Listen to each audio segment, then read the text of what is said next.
And good evening, ladies and gentlemen. Welcome here to the Flatout Racing Network's coverage of the Mega Team race for the first time under the Full Throttle Racing banner. As we get set here tonight for yet another shakeup in what we've been used to this evening, you're going to see 5 heat races, a somewhat expedited main event, and a lot of new rules here as well. A different rules package in terms of the drivers participating, and the ultimate goal at the end of the night is to be crowned the team champions. It's like 7 teams here tonight, fielding 4 drivers each. So, in our main event at Talladega Nights Super Speedway later on this evening, we will see 28 drivers all together taking the green flag. But here in these heat races, we're going to see a mix. We'll see 3 drivers at certain tracks for each respective team, and then 2 drivers for each respective team at a couple of the latter heat races. Kicking things off is a brand new racetrack on the schedule. Never before has a heat race been run here at Blue Ridge Raceway. This is a D-shaped 2-mile speedway slash super speedway, kind of similar to Michigan and California that we've seen here in the past, and we're running both those tracks here this evening as well. But throw in a little bit of a curveball for these drivers, a brand new racetrack that they're going to have to deal with, and we'll see who's going to be able to pick up that inaugural first checkered flag at this particular venue. Obviously, we've seen a number of drivers in the past be really good at the 2-mile speedways. Alex Moe, a driver that kind of jumps up to the forefront of those to watch, but other drivers have been pretty regular in making their way to victory lane here in these heat races and the overall events. We've seen Greg Palmer go to victory lane quite a number of times. Chris Elliott has a number of victories in this series, and there's a couple of names in the field here tonight as well that we've seen go to victory lane, but they haven't been in previous heat races, at least in recent heat races, and they're back in the field here tonight. I'm Seth Cole, solo for the moment, but in some of these races I will be joined in the broadcast booth by my colleague Jessica Shelton. A little bit of an ad-lib here tonight for Team Dark Horse as they called on her driving services to be a part of their team here this evening. So we'll see her in a few of these heat races and in the main event piloting the number 13 Blue Dark Horse Mustang. And in the events that she's not taking part in, she will be joining me here in the booth. So Jess pulling the double duty here this evening on the racetrack and in the commentary booth. But here tonight, we will have, as mentioned, 5 heat races. There will be qualifying for these heat races as well, so drivers will be able to determine their fate in terms of starting track position. We run these heat races at 5% length, so it'll usually be anywhere between 10 laps to 15 laps, caution free. Any incidents end up going down as points penalties, which are calculated at the end of the night, and that ultimately has, in the last couple of events that have been held here for the Mega Team races, really determined the champions. A lot of the front runners that we look at, see a lot of the team members finish up towards the front, have been hit hard with points penalties, and teams that are kind of under the radar, maybe second or third highest points accumulated, have gone incident free and been able to, at the end of all the dust settling, been able to have the most points and claim the team championship. So we kick things off here at Blue Ridge. We will have 3 drivers from each team taking part in this one. So we will see upwards of 21 drivers on the racetrack. So a lot more drivers, could be a lot more calamity, a lot less space available to these drivers as opposed to usually seeing upwards of only 14 to 16 drivers out there, depending on how many teams we have. Next, we'll go to another 2-mile speedway at Michigan. We're going to the NRT 400 version that we were at a couple of Mega Team events ago. That will be where we're going to. There will be 3 drivers that will participate from each respective team there. We then go to Freedom Super Speedway. We'll again have 3 drivers that will participate from each team in that one. And then in the final 2 races, the final 2 heat races at California and Homestead, only 2 drivers will participate from each team. So it's going to be as we get closer to that main event, it's going to be even more optimal of those good finishes because you're going to have less opportunities, less drivers out there on the racetrack to be able to get those valuable points. Also, an interesting point of note, for those that are unfamiliar with NR 2003, you can set the tire wear and the fuel consumption to a higher multiplication than just regular. There's 2x, 3x, and up to 4x. For Blue Ridge here and Michigan, it will be at 4 times the wear and fuel consumption. At Freedom Motorsports Park, California, and Homestead, it will be 3 times the fuel consumption. So that might be a little bit easier on the tires, at least on the long run there, which will be interesting to see, especially at tracks that we know are very abrasive on the tires, like Freedom Motorsports Park and California. Will that give drivers more options to be able to move around and make moves towards the end of the race? We'll have to wait and see. Obviously, a lot of question marks on the table there, and lots to be answered. They're in the final process, I believe, of getting drivers in for their respective teams and whatnot. And as they're doing that, we'll be ending up eventually getting the signal from the head admin, Jeffrey Elliott, to head on up for driver introductions. But I mentioned about the fact that there are some names that we haven't seen in a while participating here this evening. One that jumps out to me would be John Wall. He is going to be participating with the newly formed Josh's Eggs team, which will field numbers 84 through 87 here this evening. John Wall, we've seen him in the past. I believe the last time we saw him couple or three events ago, he was driving for the Gold Course Dodges, but he's back in the field here tonight. Another driver that is in the field here this evening that we haven't seen in a while is Grant Wesley. We ended up seeing him a couple of team events ago, but we saw him. I think it might have been the last team event. He had been on a long hiatus and finally made his return, and he's back in the field here tonight. Going to be driving for the I'm on Fire Pontiac Firebirds. Obviously, there's a lot of drivers, as I mentioned at the top of the night, that have formally won here in either the main event coming up or in heat races. Chris Elliott, Jeffrey Elliott, Greg Palmer, Bob Seminara, all these drivers have at some point picked up a checkered flag. And there's also a team that is conspicuously missing here tonight as well. There is not going to be a Team Ultra Toyota team here this evening. So the Josh's Eggs team kind of taking over that slot tonight. And I believe the other team that we will not be seeing here this evening as well is the NWO Chrome Chevrolets. Only 7 teams here tonight. I'm on Fire, Dark Horse, the Hellcat Dodges, Team Good Wrench, who are 2-time former champions of this event. The newly formed, as mentioned, Josh's Eggs team, which I believe they are Dodges, if I'm not mistaken. Team Pennzoil Chevrolets and the Team Shake and Bake Toyotas, who come into tonight as the defending champions of this mega team race. Of course, the last one we broadcasted that last time under the Talladega Nights banner. So as we await the conclusion of drivers meeting and preparation for driver introductions, want to welcome everybody here this evening. Looking ahead towards the future here for Full Throttle Racing, a lot of stuff is in the works. A lot of announcements have been made.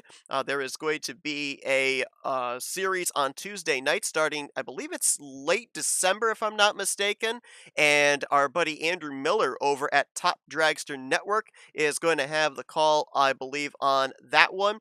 And then also there are going to be some mega team races that'll be taking place in the future as well, and you'll be able to see them over on Tarnation TV. So if you haven't already, head over to those two particular areas. You can find Andrew Miller at Top Dragster on YouTube, and then you can find Blaine Donlin, Ron Weston over at Tarnation TV. Make sure you go over there, subscribe to those channels, so that way you are made aware of when those broadcasts come about. Always do a great job in their broadcasting, and you'll actually, if I'm not mistaken, I believe it's this coming Tuesday night, you'll be able to see Andrew Miller at Top Dragster Network going live with the NSRA Winter Truck Series, an endurance, 1-hour endurance race.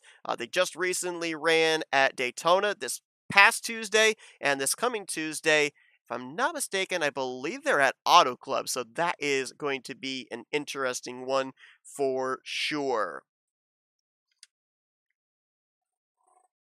As we are still in the process of awaiting the driver introductions here tonight, it is going to be interesting to see the dynamic of 3 drivers per team on the racetrack rather than 2 drivers.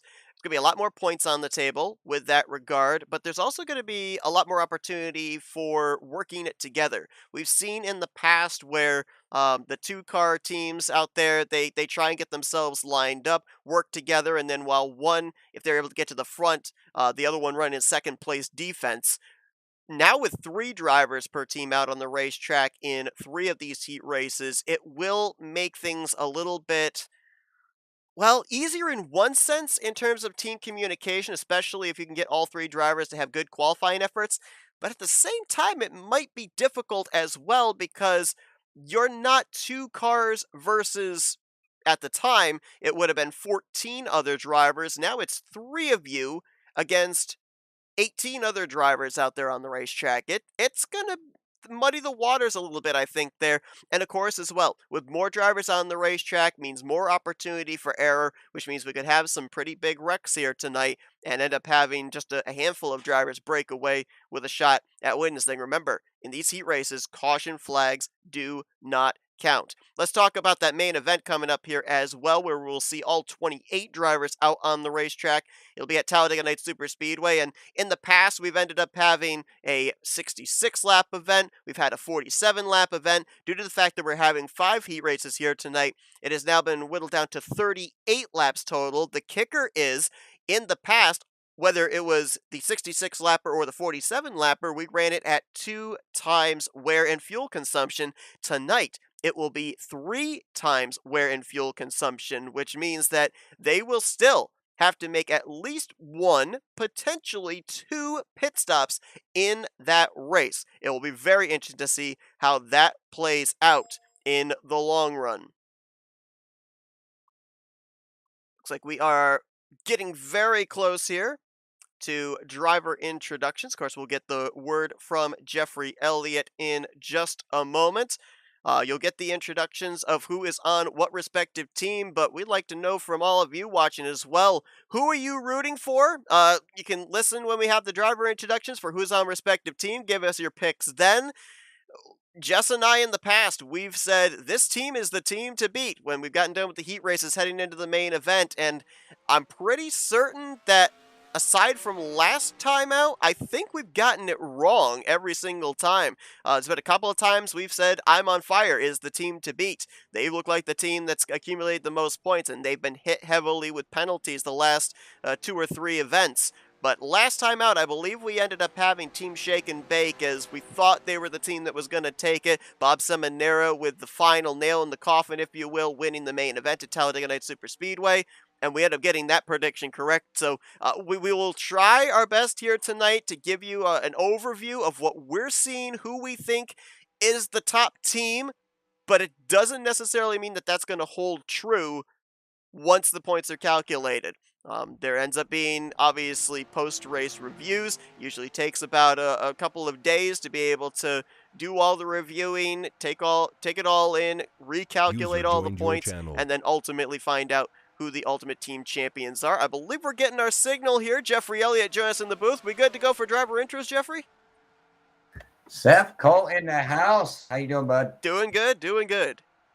Oh, I'm sweating here trying to get this. But we're there. We're full house. Harry Bond just showed up, and we're looking good. So we have 7 teams of 4, 28 drivers ready to rock and roll and have a good time tonight. So should be an exciting evening. Good deal. Sounds good. All right. We'll head on. So when you're ready, let me know when you want to come up and do the driver's intros. I think we're all set to go here. I'll come back and get you in just a minute. Sounds good. User left your channel.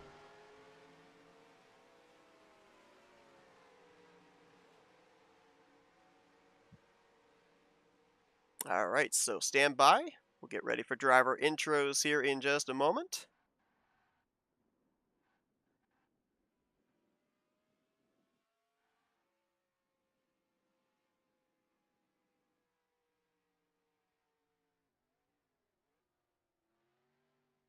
You were moved. All right, 28 drivers ready to take to the tracks here tonight in hopes of getting that team championship for the first time here in the Mega Team race under the Full Throttle Racing banner. And these are those 28 drivers ready to participate here tonight. Alex Moe from sunny Southern California, driving the number 0 team I'm on Fire Pontiac Trans Am. Good luck to everyone tonight. Number 2, Josh Slocum. I'm on Fire Pontiac. Good luck from snowy Western New York. Good luck, everybody.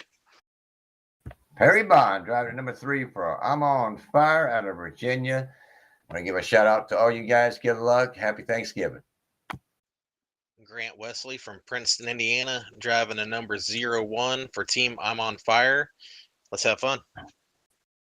Kelly Causey from Agricola, Mississippi, driving the number 10 Dark Horse Ford Mustang. Mark Pagley from Gainesville, Georgia, driving the number 10 for the Dark Horse Mustangs. Number 12, Greg Palmer, driving the 12 Ford Dark Horse Mustangs out of Lewis, Delaware. Good luck, everybody. Got Jessica Shelton out of Florence, South Carolina, and the number 13 Dark Horse Mustang. Driver of the number 20, Red Hellcat, the team leader, the rodent, the Rod Weston, hailing from North Springfield, Vermont. Driving number 21 car, Randy Wall from Huntsville, Alabama. Driving the Dodge Hellcat. Shout out to my sons, Christian and Corey, grandsons, Asa, Adrian, and Asher. Let's go racing, Corey. Denny Carroll driving the number 22 from Big Stone Gap, Virginia, ready to take the title back for those Hellcats. Hailing out of Freeland, Michigan, Bob Pumpkin Sire driving the number 23 Dodge Hellcat. Driving the number 30 Team Goodwrench car out of Urbana, Illinois, Adam Simonic. Thank you, everybody, for putting this together, and thank you for broadcasting. Driving the 31, Bob Dixon from Macon, Georgia. Gary Heiser driving the number 32, Team Goodwrench out of Mount Sterling, Kentucky.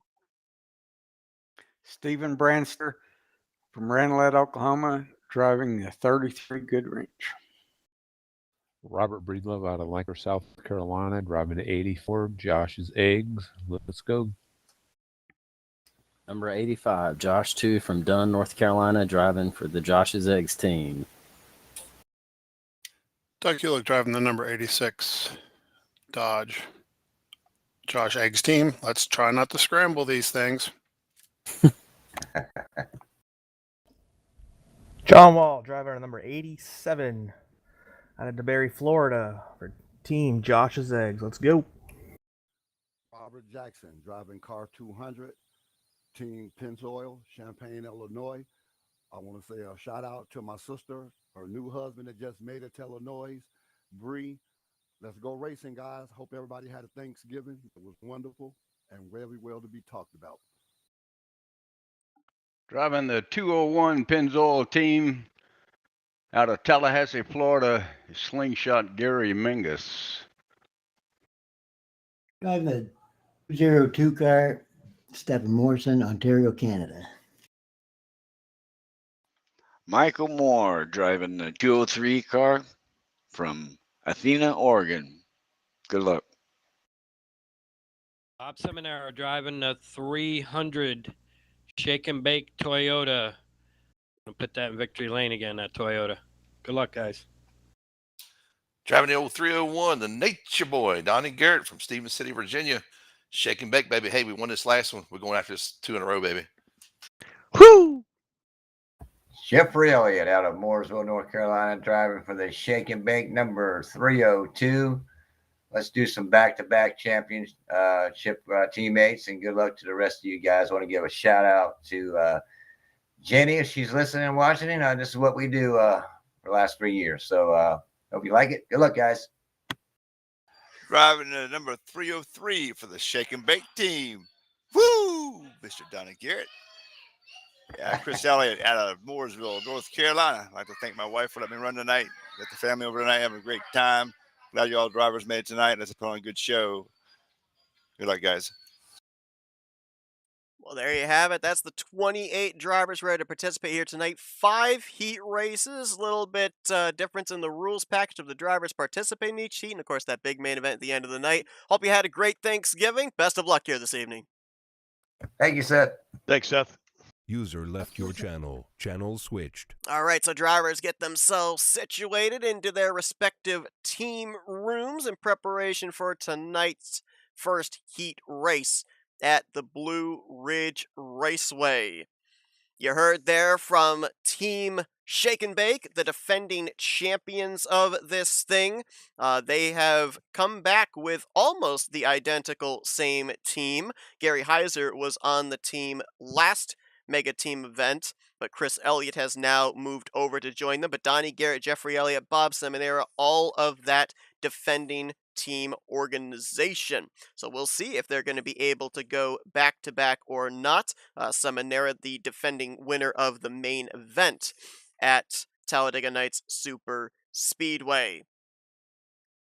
Well, folks, cannot wait to see what happens here this evening, but again, as we mentioned, it will not be 100% official when we end up closing out the broadcast here tonight as to who the team champions are. Going to be a lot of stuff behind the scenes in post-race review, recalculations, and whatnot, but we will be, during the course of the evening, dialing up all of our race winners from our heat races and dialing up our top 3 from tonight's main event. As mentioned too, these drivers are going to have the opportunity to qualify in each one of these races, so that is going to be a thing that I think a couple of team events ago that was implemented, and that is certainly going to be something that we will keep an eye on here tonight, in the fact that in the past it was random qualifying draw, and you would see a lot of drivers start towards the back, get caught up in incidents, and really with the lack of no cautions in the heat races to be able to save them and bunch everybody else back up, they were only able to kind of vulture and pick a point here, pick a point there if other drivers ran into trouble. So here, with the opportunity to kind of determine your fate out of the gate at the start of these races, we'll have to see how many teams put a lot of that emphasis on qualifying. More often than not at the tracks like this, specifically Michigan and California, we see drivers that qualify up in the first 3 rows or such. Usually they're the ones that are able to get to the front, stay at the front. Drivers that qualify mid-pack, rear of the field usually rely on the race of attrition to be able to gain the track position that they didn't necessarily have at the start of the evening.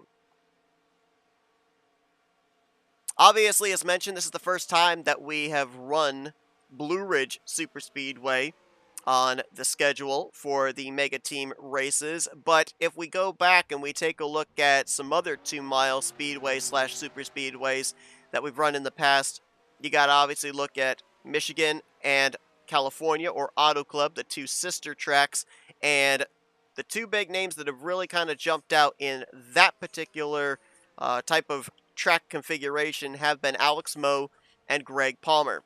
Palmer driving here tonight for the Dark Horse Mustangs. Alex Moe still with Team I'm on Fire.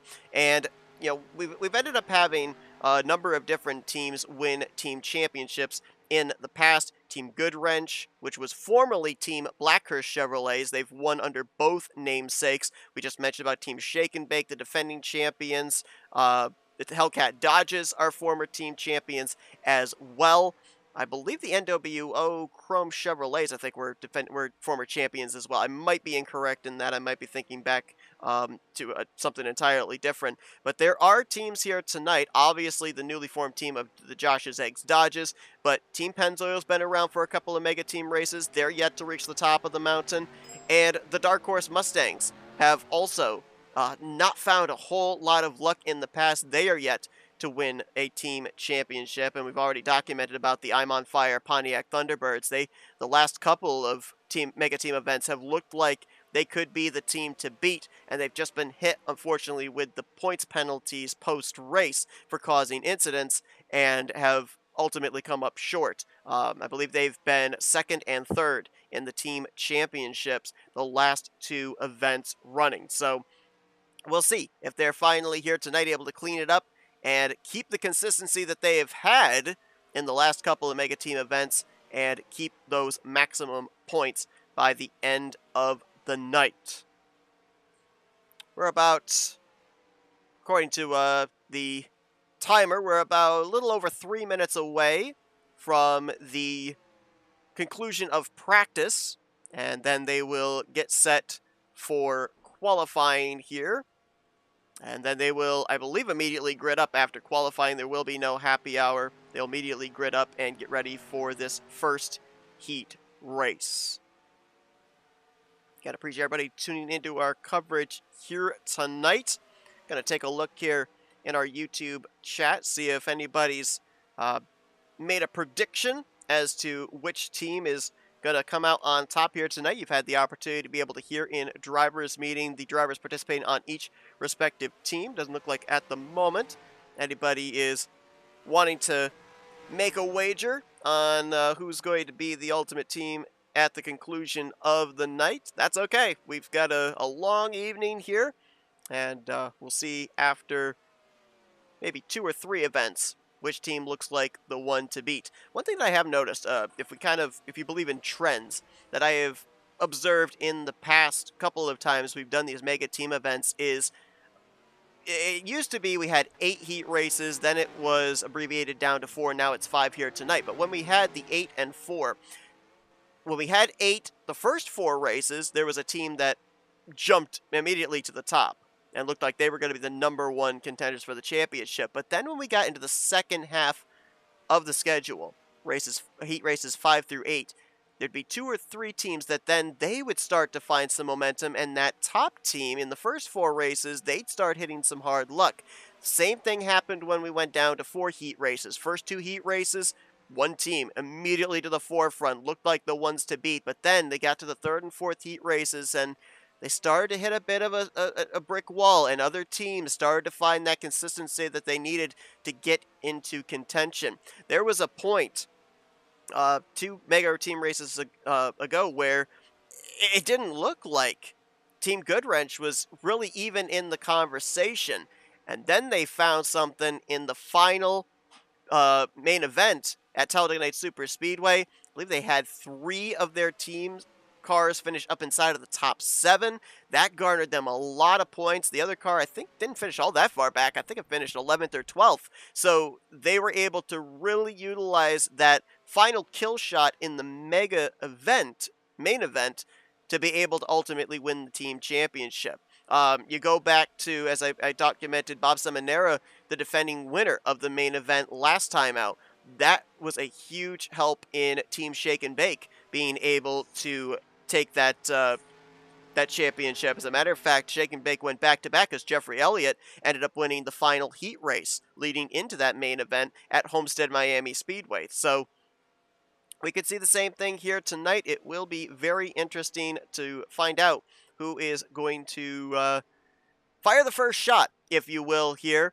Throw down the gauntlet and see if other teams will pick it up here at Blue Ridge. I think that more than likely, out of all the tracks here tonight, this is the one that drivers are, you see them currently on track, and even before drivers meeting, we're on track testing, because this is the unknown. This is the X factor. All the other racetracks, they have run at least one time here on the Mega Team event schedule. This is, I believe, the second time we've been to Michigan NRT. Freedom's Super Speedway has been the last 3 or 4 Mega Team events. California, Homestead, same deal for those. Multiple times it's been on the schedule, but we've not run laps officially here at Blue Ridge. So to put it at the very forefront as well is very, very interesting. What's also going to be interesting is certain drivers like certain tracks. They are comfortable at different configurations. We've already talked about Alex Moe and what he's able to do at 2-mile racetracks. Greg Palmer is going to be a driver we're going to be talking a lot about because he has multiple victories at Freedom Motorsports Park that we'll be going to in the middle of the schedule here for these heat races. But comfort and confidence, I guess you could say, in what type of racetrack you feel you are the best at is going to play a lot of a part in the decision making of who is going to be the respective drivers for the main events, or for the heat races, I should say here. 3 drivers will participate in the first 3 heat races, which means only 1 driver in each respective team is sitting out. That could very well mean that there could be a 3rd driver that's not necessarily all that confident here at Blue Ridge. and they're going to have to go out onto the racetrack regardless. So that does make things a little bit interesting. It will make decisions a little bit more easier when we end up getting to the 4th and 5th races at California and Homestead. We have now headed into qualifying. These drivers will have about roughly 3 minutes to be able to set down the fastest lap time and see who is going to garner the best starting track position. This is, if you are keeping track, one of our 4X races. So tire wear will come into play. Fuel will not be a concern. These are 5% heat races, so they can run the entire distance on what they've got in the tank, regardless of the multiplier in fuel consumption. But tire wear and specifically tire heat are going to be the biggest factors here, because the longer the run goes on, that right front tire specifically will end up continuing to increase in temperature. What does that mean? That means that the car is not going to turn nearly as much when entering into the corner, and especially through the center of the corner, rotating in preparation for either the back straightaway or the front straightaway. This is also CTS physics, which means that there is a tremendous amount of what we call suck up in the draft, the ability to be able to pull up closer your front bumper to the back bumper of the car in front, specifically when you hit a straightaway. What is the benefit of that? It allows you to be able to close in and potentially make a move on a driver going into a corner. What's the problem, though? When you go into a corner, since you've been in somebody else's draft, you are carrying a lot more speed into said corner, and that is going to make that tire, that right front tire, really, really overheat, allowing you maybe not the turnability that you would like heading through the center. And that's going to scrub off speed. That's going to lose you momentum onto the straightaway. It will be interesting to see here whether it is an inside, middle, or outside line through these corners as well, or is it multi-groove? Are there multiple options that these drivers will be able to utilize? All these questions will be answered. As mentioned, this is the X factor. All the other racetracks we're going to, we've got a notebook. We've got a little bit of an idea of what to expect. This is a complete unknown for the drivers, for the fans, and for us up here in the commentary booth. So it will be very interesting, a lot of fun to watch it play out. Before coming on the air here tonight, was keeping an eye on the WWE War Games pay-per-view at Survivor Series, and we've got our own little version of War Games here tonight. In War Games, you end up having 5 wrestlers on each team, 2 teams inside of a steel cage. Here this evening, we've got 7 teams, 4 drivers each, duking it out at 6 different racetracks. So it kind of seems apropos that these 2 events are occurring on the same night, because it will be an all-out fisticuffs brawl every single lap of every single track here tonight. Mere seconds on the clock here, and it looks like Gary Mingus may have clocked in with the fastest lap time at a 39.316, as he will have the pole position for Team Pennzoil. Greg Palmer for Team Dark Horse Mustang, about 9 thousandths off the fastest lap, going to be the outside of the front row. As it looks like we had 1 driver that did not take time. 20 drivers did take time. So I'm not sure who the 1 driver is that didn't take time. They will obviously be starting towards the rear of the field.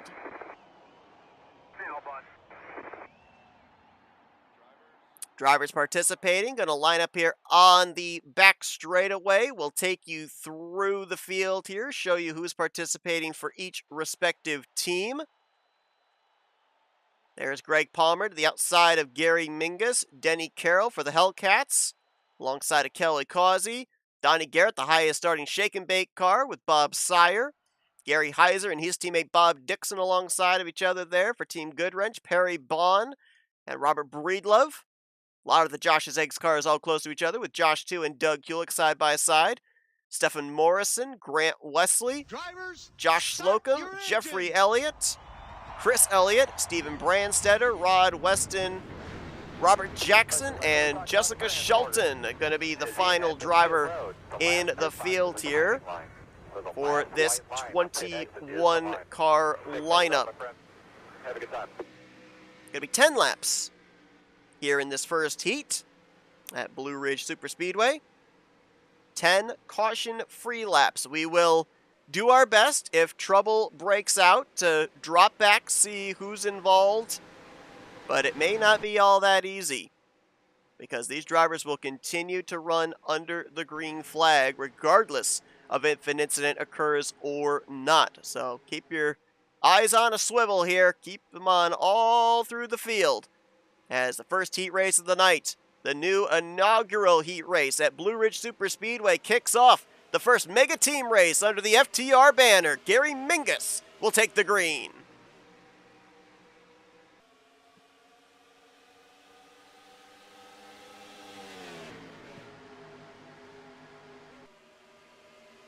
Seen some teammates get themselves lined up there.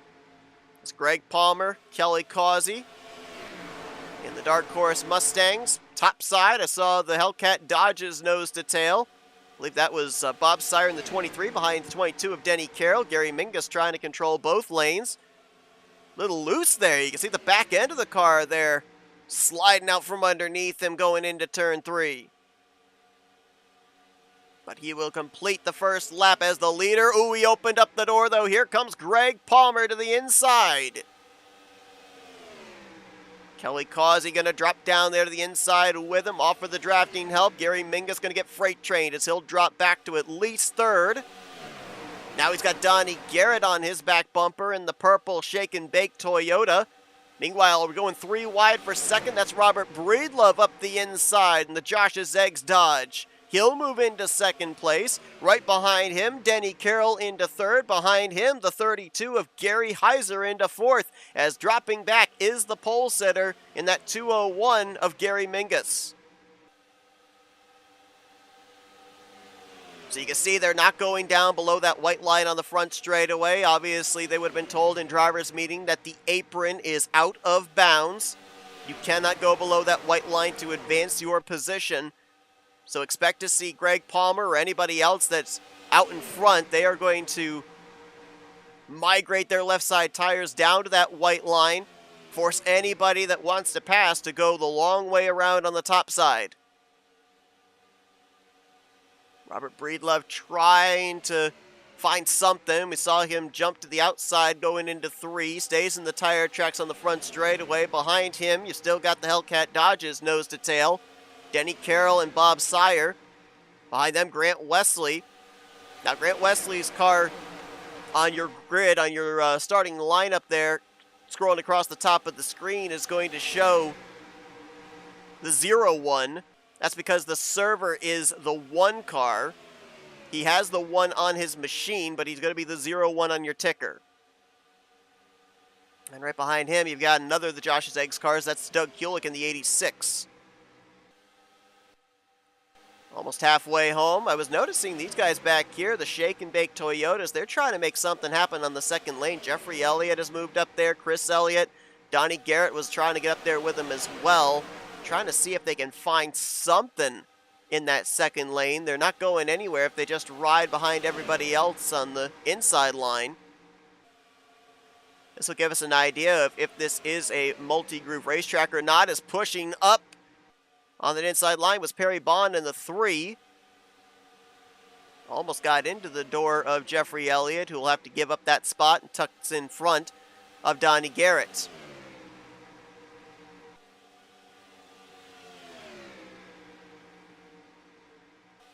Well, Greg Palmer started on the outside of the front row, but Robert Breedlove has been the driver on the move. He started back, I believe, in the 7th position, has worked his way up to 2nd.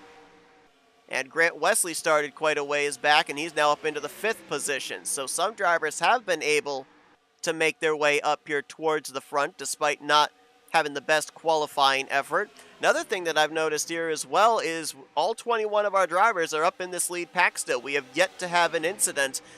The incident points and the penalties paid out for it, as mentioned, the last couple of Mega Team events have ultimately really decided the team champions. And a lot of emphasis has been put on racing hard, but racing clean. I think these drivers are realizing that in order to be able to win that team championship, you cannot afford penalty points. And that's why we've yet to see an incident. But as we get closer to the end of this race, we might end up seeing drivers force the issue a little bit more. Right there, Robert Breedlove almost forced his nose to the inside of Greg Palmer, who got a little tight off of turn 4. So we're starting to see that tire heat kick in. Drivers getting really tight through the center off. And that might allow drivers that have been able to preserve their tires, keep them a little bit cooler, have that turn ability, that maneuverability to be able to pick up spots, maybe more specifically for the race lead. Look there on the top side. That's Grant Wesley that's moved up to that second groove with Doug Hewlick, Perry Bond, trying to make something happen. Look at him pinching that inside line down, not allowing the 23 of Bob Sire that little widen out off of turn 4 to have straightaway speed. As also Robert Breedlove was down on the apron there. Not sure if he's allowed to be down there or not. Maybe these drivers are allowed to get to the apron, but it's kind of a risk versus reward thing.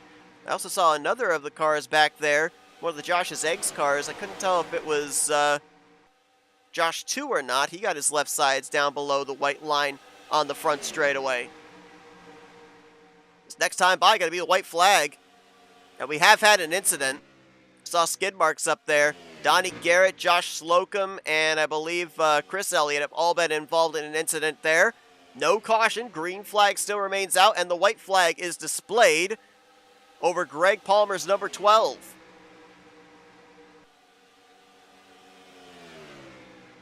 Can Robert Breedlove do anything? You've got those Hellcat Dodges back there. Do they make a move to the top side maybe here on the back straightaway? Carroll looking to the right rear. Breedlove going to stay to the bottom behind Greg Palmer. Off turn 4, Palmer's just going to keep it down to the bottom. Not going to let anybody get to underneath him. Breedlove's going to try the apron, but he just doesn't have the momentum. And Greg Palmer will add another Mega Team Event Heat checkered flag to his resume. Oop, up and into the wall he goes. Doesn't matter, it's no damage. Greg Palmer, I believe, has the second most victories in a Mega Team Event history, second only to Alex Moe. And he will garner yet another one here. Robert Breedlove will finish in second, and Denny Carroll will bring it home in third.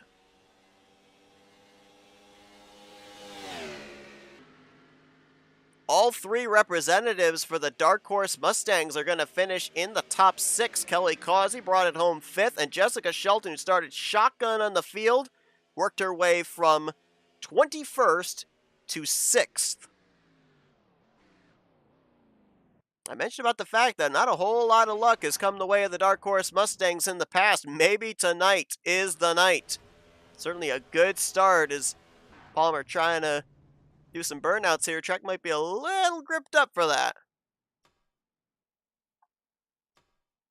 As we now take a look at the finishing results from this one, and Team Shake and Bake had all 3 of their cars up inside of the top 10, had that incident over, it looked like on the exit of turn 4. Donnie Garrett, Chris Elliott both involved along with Josh Slocum. So Team Shake and Bake, the defending championship team, they've got some work to do here. Really, the only other team that had a good run in this one would be the Hellcat Dodges, as Denny Carroll, Bob Sire both finished up inside of the top 5. As there you go. Looks like we'll head into one of our little... There we go. Head into one of our little transition screens here. In preparation for Michigan. But right now, it is definitely the Dark Horse Mustangs who have fired the first shot. Let's see if we can get a hold of the driver that has put his team potentially on top here, at least for the start of tonight's Mega Team event. See if we get a hold of Greg Palmer. Hey Greg, Seth up here in the FRM booth. Got me? Good evening, Seth. I'll tell you what, we talk about the fact that you've had a lot of success here in this Mega Team events, more specifically at Freedom Motorsports Park, but you've been really good as well at the 2-mile racetracks. This was the X factor coming into tonight. We had never turned a lap here, specifically in the Mega Team event. It was put at the very forefront, the very first race. You started on the outside of the front row, got the lead, never looked back. what facets did you see of this racetrack that made it unique to some of these other 2-milers we're coming up to here, including Michigan and California? Well, this Blue Ridge I've raced before, back at Open Speedway, back at FSB. I'm familiar with this track, and the low line is the way to go on this track all the way around. Thank God it's a short race, because the tires do play a factor later on in the race. Thank God it was a short one. Let's talk about this team, because it's been documented that, any luck is luck, but there's not been a whole lot of good luck that's happened to the Dark Horse Mustangs here the past couple of mega team events. Here tonight, you guys all finish inside of the top 6 of the 3 representatives. Obviously, the front runners right now. I mean, how good does that feel? Not only to have that momentum to kick this thing off, but doing it with a team that in the past has not had a whole lot of good luck come its way. Well, it's not the car, it's the driver, I believe. But I've always been partial to Mustangs, since that was my first car growing up, 69 Fastback. But look, I got Pags, great on super speedways. So is Kelly and Jess. I've raced with. We've been partners a race here and there, and I know she's good on these super speedways. So I'm glad. I was lucky to have Jess on my team tonight. I'm glad it was the last minute, because one of our drivers dropped out. But I'm glad Jess said yes, and I'm happy she's on this team, and we're gonna be a force to be reckoned with tonight. I'll tell you. Definitely looking like it. Now, obviously, we mentioned about Blue Ridge. Let's talk about the other X factor here tonight, and that's the fact that in the past, it's been only 2 drivers per team each one of these heat races. Now, we'll be going to that near the end of these heat races, but at least this first heat race, the upcoming heat race here, and at Freedom Motorsports Park, you guys are able to have 3 drivers out there. Now, that's great. You guys end up having an increase of numbers for your team out there. The downside is all the other teams have an increase of numbers out there as well. So, does that make it easier? Does that make it tougher with the field being bigger? It all depends on where you qualify, Seth. You know that as well as I do. If you're towards the front, you tend to stay up towards the front. You're in the back, you got to fight through traffic. Like you said, there's more cars now in the first 3 races. So it's going to be tough, but like my teammates know, that qualifying is utmost important here on well, next 2 races and the 2 after that too. So Absolutely. Well, it will be interesting to see if this momentum's able to continue, but a great start for you and your Ford Dark Horse team. We'll let you get back here with your group here in just a moment, but before we do, floor is yours for thank you, sponsors, and shoutouts. hey, Seth, I'm so happy you're calling this race, these races, these mega races. You make it all worthwhile to watch this race after it's all over. Thanks to my teammates, Jessica, Kelly, and Pags, for coming along and racing in here. Thanks to the admin here. Thanks, of course, to Jeff, Rod, and well, also to Rodney for Rodney Sullins for painting all these cars. Yeah, hopefully I get to talk to you later on tonight, Seth. Absolutely. That's Greg Palmer takes the checkered flag, the first one of the night at the new Blue Ridge Super Speedway, the new track on the schedule. He and his teammates all finish inside of the top 6 to look to continue this momentum heading into Michigan. Congratulations and best of luck here for the remainder of the races here tonight, Greg. Thanks again, Seth. Talk to you later, hopefully. User was moved That out of is your channel. Greg Palmer's 6th victory of the Mega Team event, his 5th heat victory, and he also has a victory in the main event at Talladega Nights Super Speedway. We now transition our way over to the Irish Hills, another 2-mile speedway / super speedway at Michigan International Raceway. This is, as previously mentioned, the Michigan NRT 400 version. We ran this particular racetrack a couple of Mega Team events ago, and this is the track that Alex Moe seems to call home, because if you go back in the previous events that we have broadcasted here, Alex Moe has gone to victory lane multiple times. I believe he is the defending winner in the last 3 events that we have had here, and I am correct in that. Looking back at my stats, 3 of his previous 6 No, correction, 7 heat wins have taken place at this racetrack. And he's not necessarily always done it with good qualifying track position, because a number of his wins in the early portion of when we broadcast the Mega Team events, it was based off of random qualifying draw. He had to work his way up to the front and eventually was able to hang on to the top position. So you gotta think he's going to be one of the drivers in the field here tonight. Can he once again climb to the top of the Michigan Mountain, looking for what would be his 4th heat victory in a row at this racetrack? But he doesn't stand alone as a former winner at this particular venue. Another driver is in the field that has formerly won at this racetrack, and that would be John Wall. John Wall ended up back in the second Mega Team event that we broadcasted here on FRN, taking the checkered flag in what was the first of 2 Michigan heat races. And John Wall, of course, as we mentioned, is in the field here tonight for the newly formed Josh's Eggs team, so keep an eye on him, driver 87.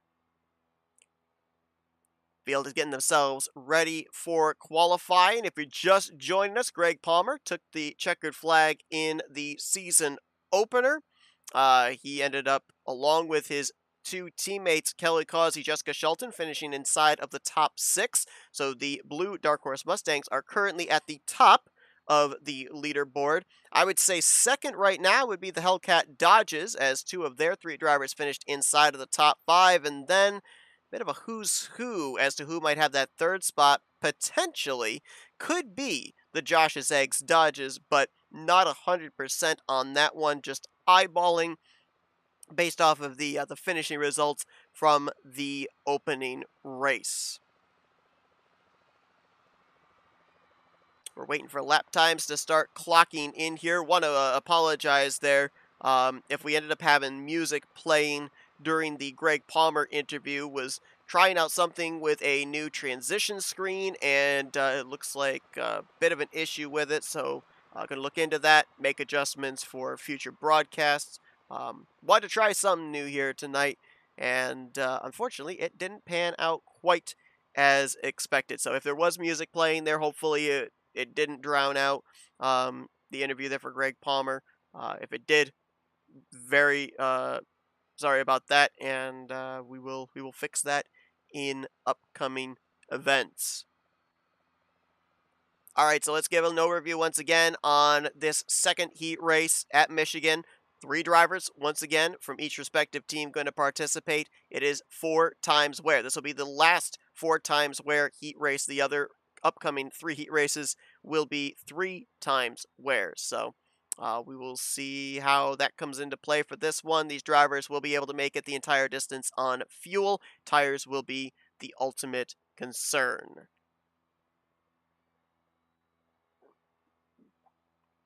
Got a little under a minute and a half left, but currently Donnie Garrett sits at the top of the leaderboard in terms of qualifying speed at a 40.441.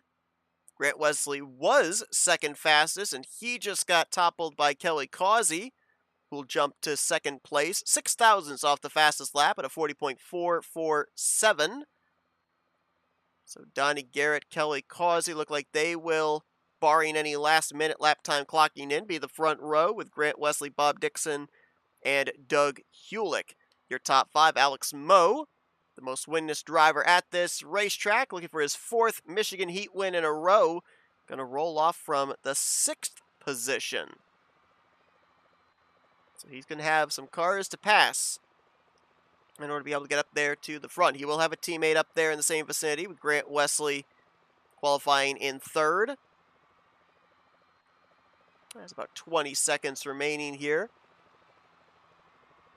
Looks like, again, another driver has elected not to take time.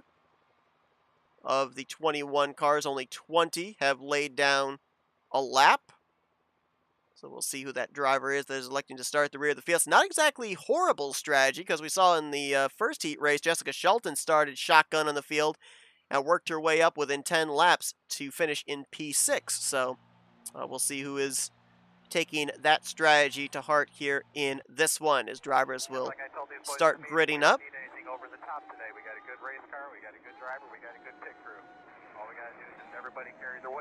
Looks like there is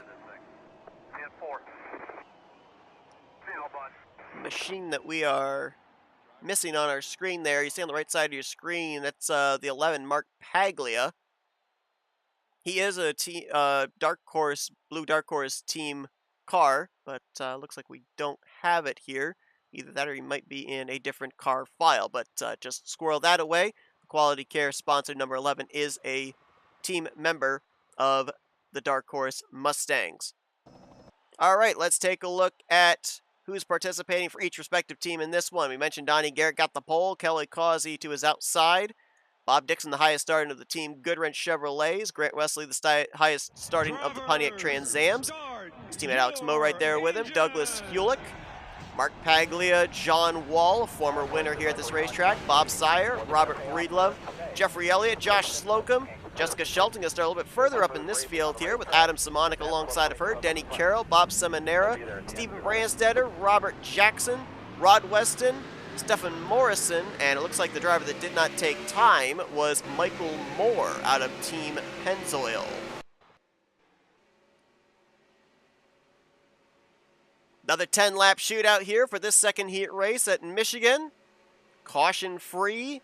May not necessarily be incident-free, though. Let's see if the Dark Horse Mustangs can build off of the incredible start they had just moments ago in the first heat race at Blue Ridge as the pace car peels off. And Donnie Garrett, representative of the defending Shake and Bake Team champions from the last Mega Team event, will bring us down to the start-finish line and will get us green in the Irish Hills.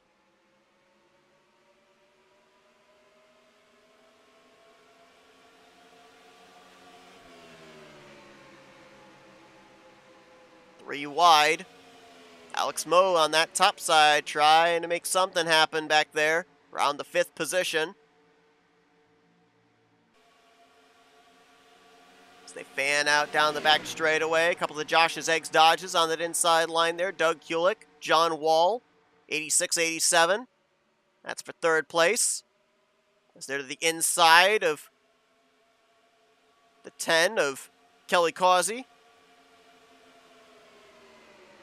Lap 1 going to be led by the pole sitter Donnie Garrett. Grant Wesley is slotted into 2nd place. Looks like that outside line's got a little bit more momentum as Causey's going to slot into the 3rd spot. Now Bob Dixon and Doug Hewlick side by side for 4th.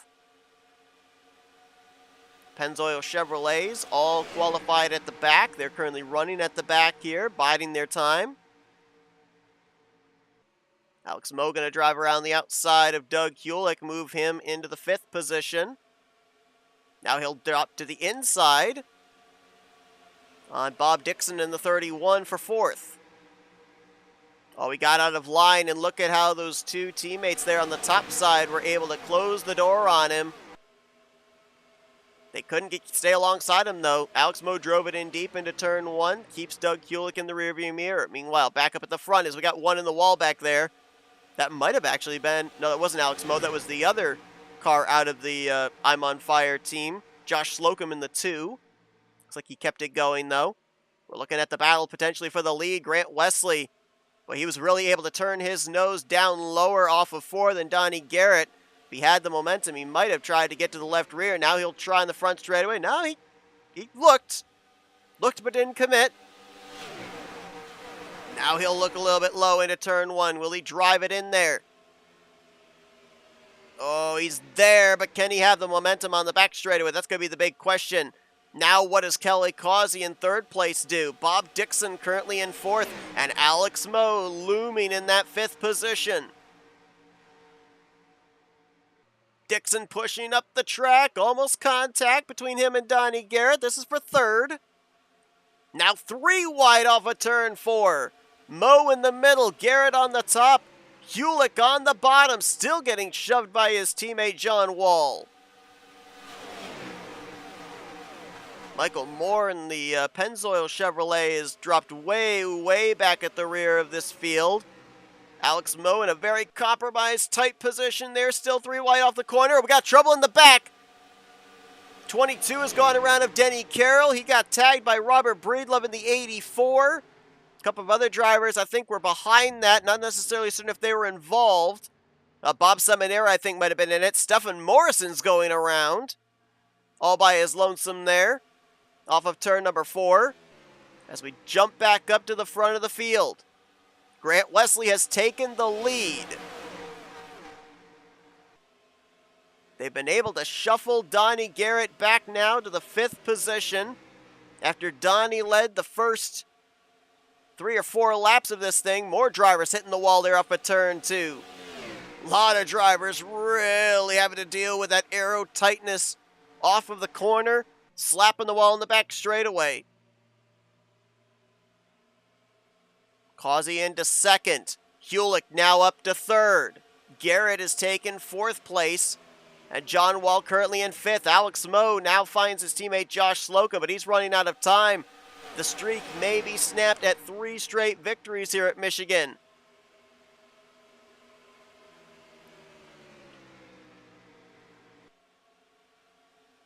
Field's gotten broken up as well. You got a lead pack here from Grant Wesley back to, I believe that's Jeffrey Elliott in 12th.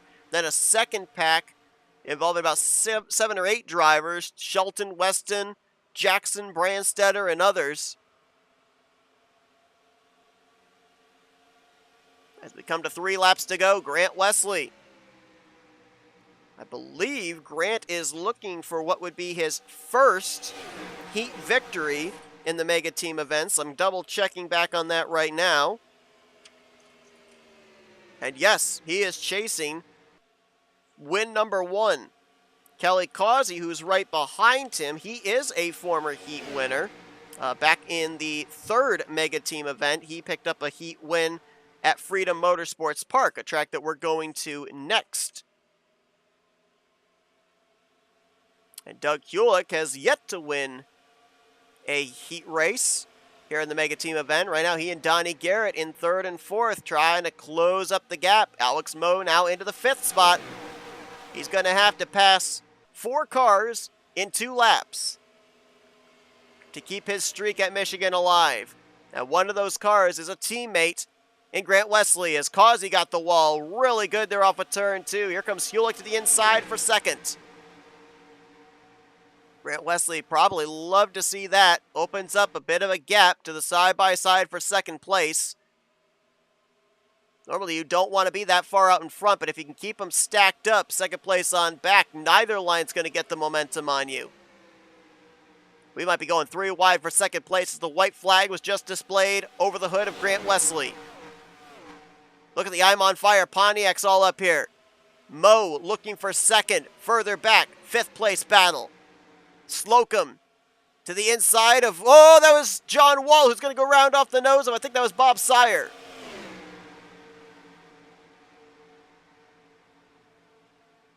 Looking for a 1-2 finish there. Alex Moe trying to get by Doug Hewlick.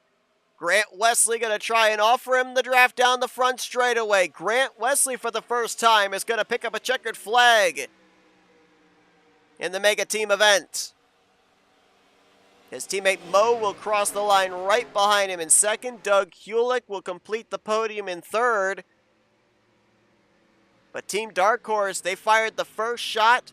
The I'm on fire Pontiacs answer back here in this 2nd heat race as they have all 3 of their drivers finish up inside of the top 6.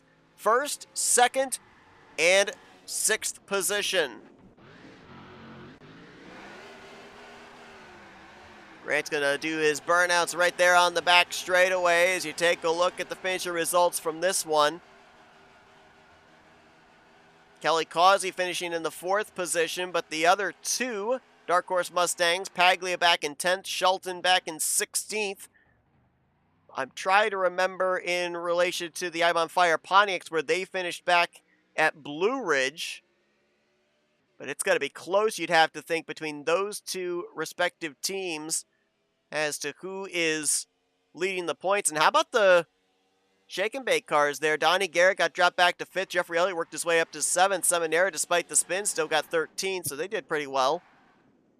And it doesn't look like the strategy of starting at the back worked out all that well for the Team Pennzoil cars, because Moore and Jackson finished 14th, 15th. Stefan Morrison, who we saw loop it around there in turn 4, he ended up finishing in last. So we've been told track position is important, and you see a clear case of it right there. So as things get swapped over to Freedom Motorsports Park, let's dial up a first-time winner here in the Mega Team events, at least since we've started broadcasting there here on FRN. Let's get a hold of Grant Wesley. User was moved to your Hey, Grant, channel. Seth up here in the FRN booth. You got me?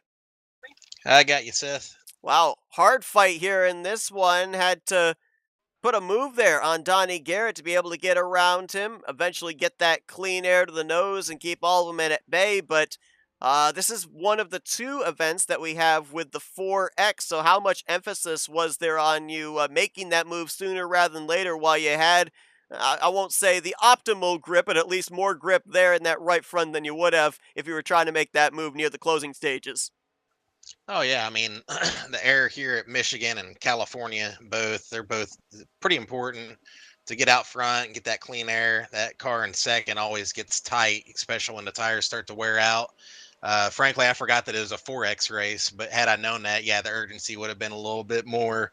But yeah, I seen Donnie. He was definitely doing wide entries, trying to kind of save his tires a little bit, and I was kind of showing him, that I was getting a lower exit there a couple times, and he just kept missing it, I think. So I just kind of eventually had to take advantage of him and got the car out front and kept it there. And late in the race, man, it was pretty awesome to see Alex get up through the field and get a 1-2 and I think 6.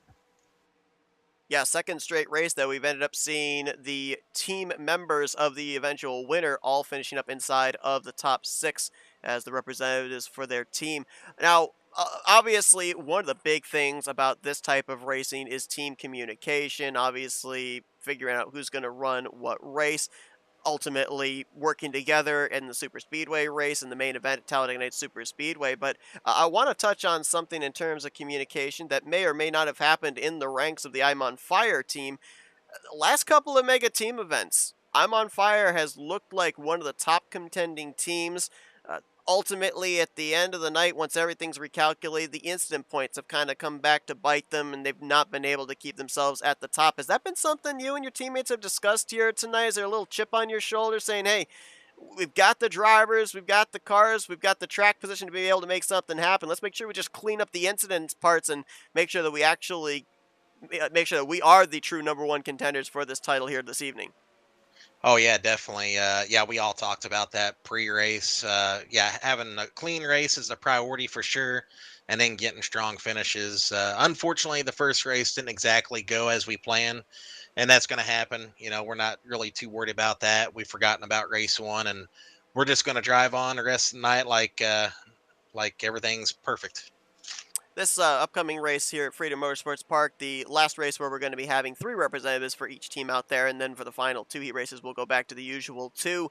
Having 3 drivers out there on the racetrack obviously has got to be a benefit in terms of being able to work together, but at the same time, that means every single other team has an extra driver out there as well.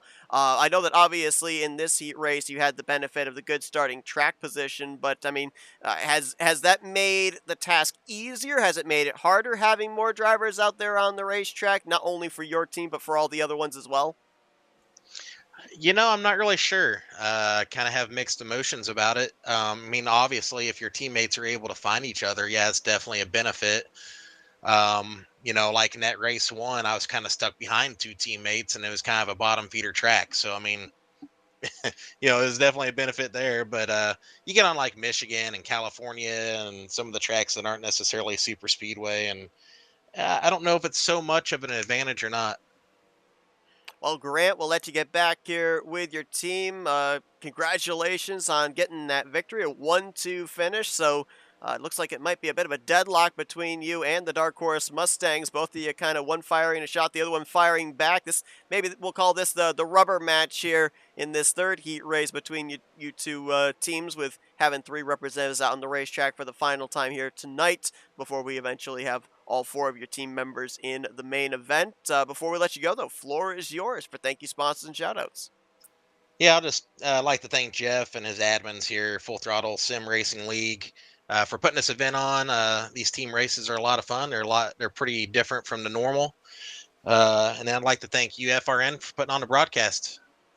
That's Grant Wesley. His first heat victory here in the Mega Team events takes place at Michigan. Congratulations once again. Best of luck the rest of the evening. All right, thanks. User was Grant moved Wesley out of your heads channel. back to confer with his team. We'll see if he's going to be taking part in this upcoming race or not. Transition to Freedom Motorsports Park. And while we saw Grant Wesley, a teammate to Alex Moe, pick up that victory and Moe finish in second, that did indeed snap a streak of 3 straight races that Alex Moe has gone to victory lane in the heat race at Michigan. So now, as we head to this racetrack, a lot of eyes are going to be on the driver of the number 12, a driver who has already gone to victory lane earlier on tonight in the opening race at Blue Ridge, and that would be Greg Palmer. Why? Because Greg Palmer, this has, in a way, been his home, Freedom Motorsports Park. Greg Palmer, in the last 5 Mega Team events, has gone to victory lane here a total of, I believe, 3 times. No, correction, 4 times. And he is on a streak of back-to-back victories at this venue. He's already got the momentum of going to victory lane at Blue Ridge. Can he make it 3 in a row here tonight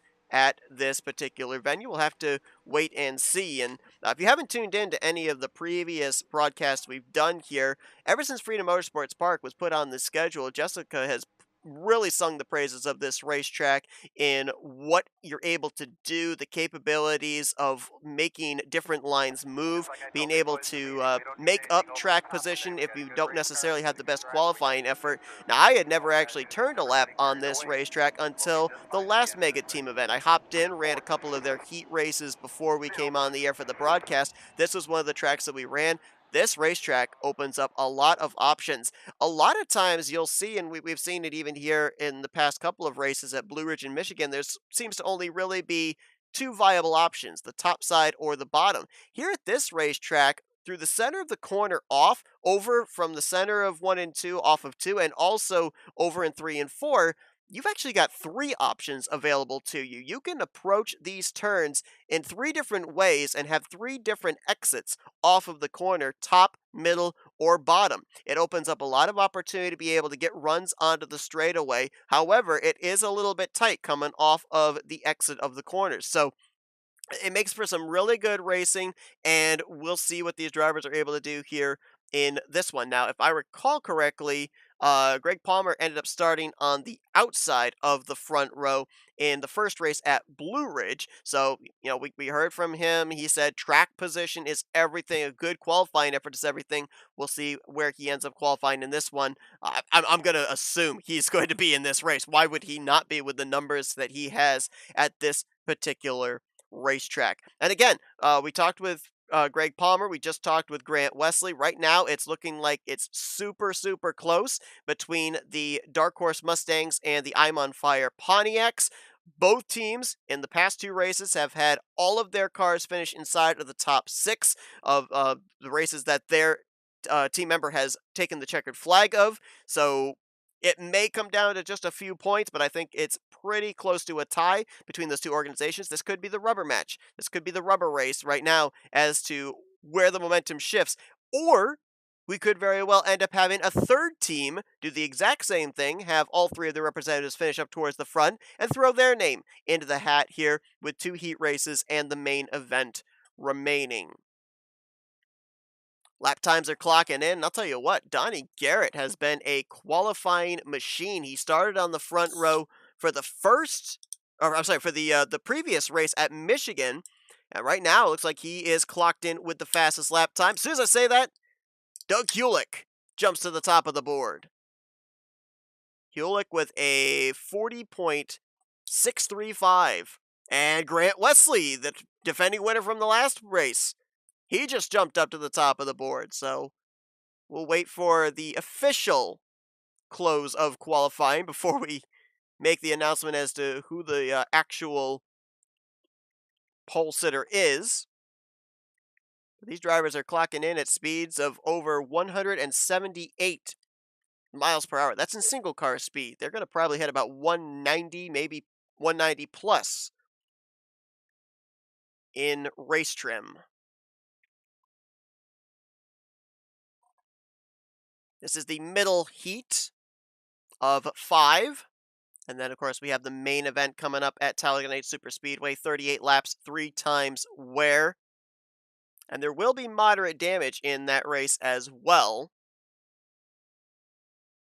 No damage in these heat races. So that is another little caveat that drivers are going to have to worry about when we get to the Superspeedway.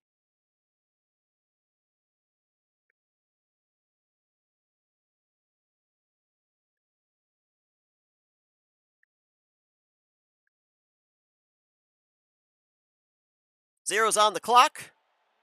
And it will officially be Grant Wesley. Wow. They tied.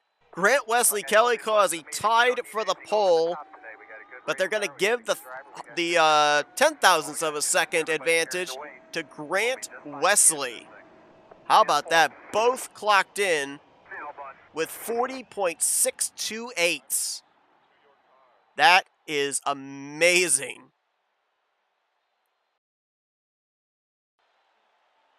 We'll take a look here. The final race where there'll be 3 representatives for each team. Grant Wesley and Kelly Causey going to be that front row. We talked about Dark Horse versus I'm on Fire Pontiacs. Maybe the rubber race. They share the front row with each other. Greg Palmer, who is a 4-time winner at this racetrack, alongside of Doug Kulik, Donnie Garrett, and Josh Slocum, coming off that 6th place finish in the last race. Randy Waugh, Gary Mingus, Perry Bond, Robert Breedlove, Adam Simonik, and Bob Seminara. Stephen Branstetter, his teammate Bob Dixon, share the same row. Michael Moore and Bob Sire, Chris Elliott and Rod Weston. And then it will be Robert Jackson, Josh 2, Jessica Shelton, bringing up the rest of this 21-car field. Last time we'll be having a 21-car field here. The remaining 2 heat races, we will only see 14 drivers out on the racetrack, and of course all 28 drivers on the racetrack in the main event.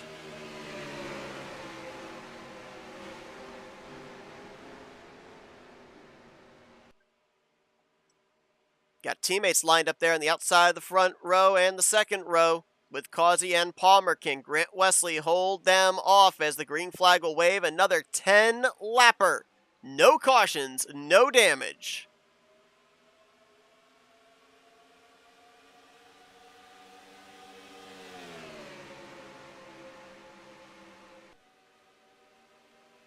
I don't know if Wesley just hit a bump right there, if that was him upshifting. But he'll slide right up in front of Kelly Causey. A lot of movement there in the latter half of the top 5, back through the top 10. Drivers trying to pick up track position here in the early going. As off turn 4, Grant Wesley going to try and hold off Causey. Causey with a run. Does he take it anywhere? Palmer with him. They'll both shade low. We got a spin in the back. That's the 3 going around of Perry Bond. We'll stay at the front here, and then we'll look back, see who was involved maybe in that incident here, as Wesley trying to hold off Causey. Side by side down the back straightaway. Now Grant Wesley's going to have help from the Shake and Bake Toyota of Donnie Garrett. Let's drop back, see who all was involved in that. There's Perry Bond, Rod Weston in the 20 collected. Jessica Shelton might have been involved or may have just slowed up. She and Josh 2. No, Shelton's way back here, so I think she might have been involved in the incident. Did I just see one of the purple cars coming to pit road?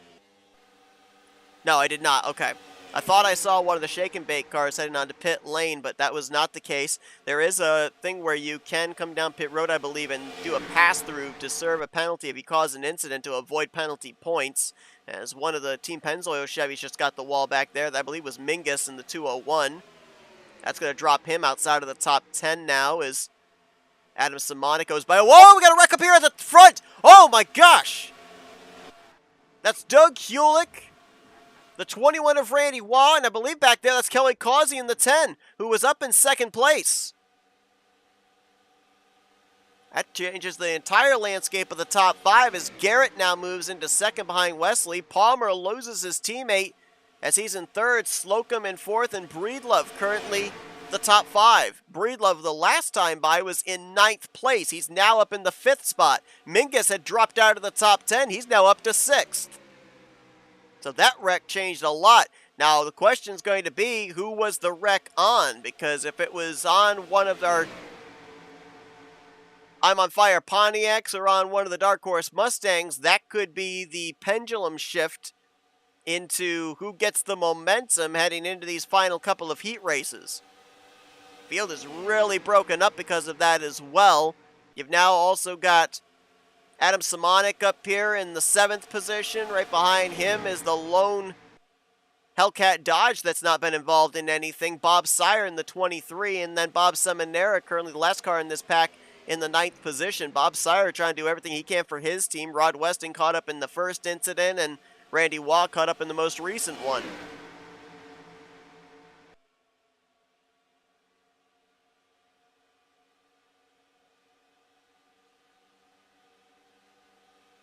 Donnie Garrett has taken the lead now. Grant Wesley got shuffled out, back to 4th place. Behind his teammate Josh Slocum. Greg Palmer trying to make something happen by himself on the inside line. But he doesn't have the help. He's going to get freight trained.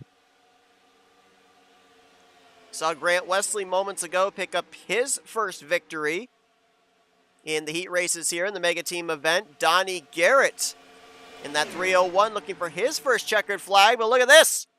There was a lane. Josh Slocum takes it. And with help from his teammate Grant Wesley, he's going to edge out at the start-finish line at least there and lead that lap. Can 2 cars on the top battle 3 cars on the bottom? Robert Breedlove has now moved down to the inside there with Palmer and Garrett.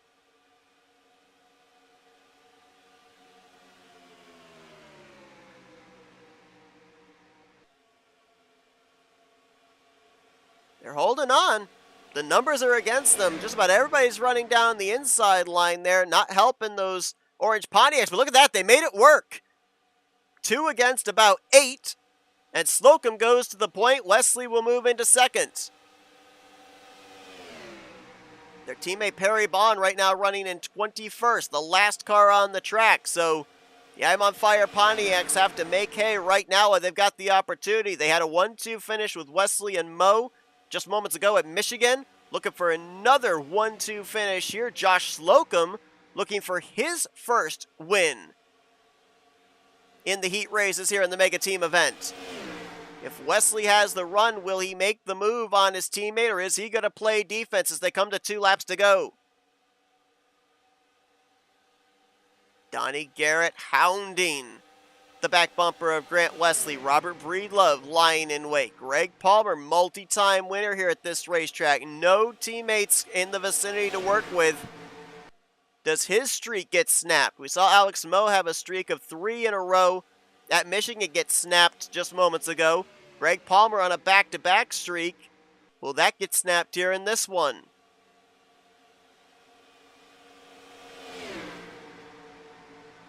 Things are settled out here at the front, pretty single file. White flag going to be displayed. This time by for Josh Slocum in the 2.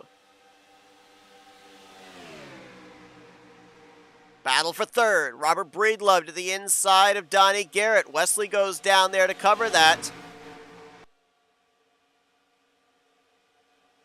Wesley playing defense. I hear an idling engine up ahead. Should not be a factor. Battle still for third. Slocum, Wesley clear at the front. It's going to be back-to-back 1-2 finishes for the I'm on Fire Pontiac Trans Ams. And Josh Slocum is going to get his first checkered flag in the Mega Team event. He'll take the win here in the 3rd heat race at Freedom Motorsports Park.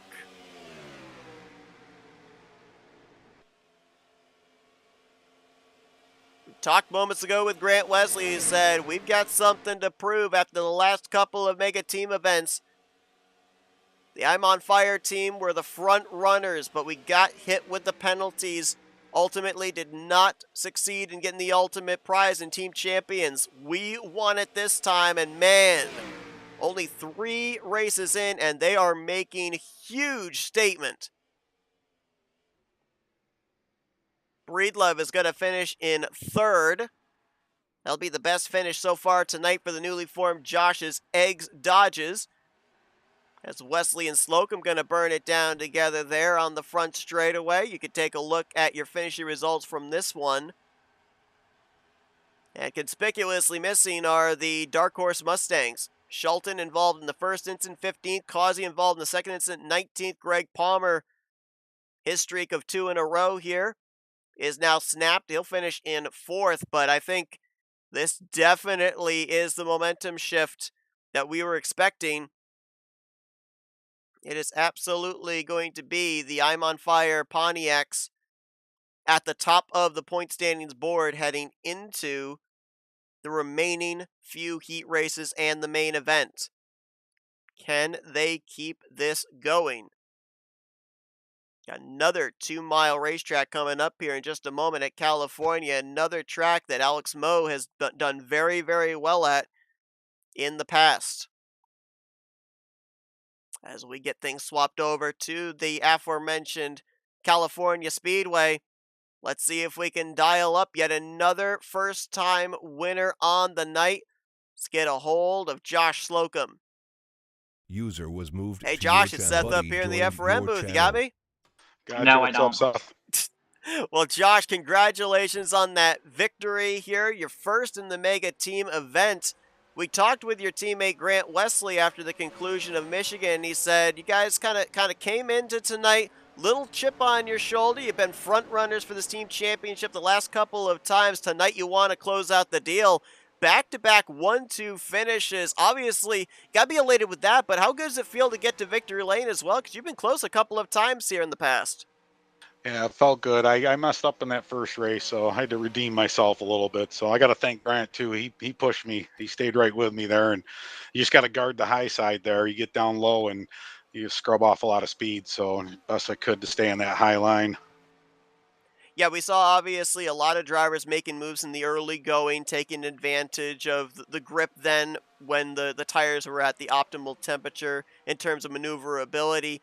You didn't exactly have front of the pack qualifying speed. You were about mid-pack in the top 10, but you were able to make your way up there pretty quickly, especially on that top side. How were you able to find that? Because it kind of looked like, I'm trying to remember who it was that you got around for the race lead, but you kind of snookered them into thinking you were going to the bottom. You got to their right rear, were able to swing around the top side of them. Yeah, it was, I forget which car it was. Yeah, I just kind of pulled up next to his quarter panel there and I just let it drift out to the wall. That's what you got to do with this track. The closer to the wall, the faster you are.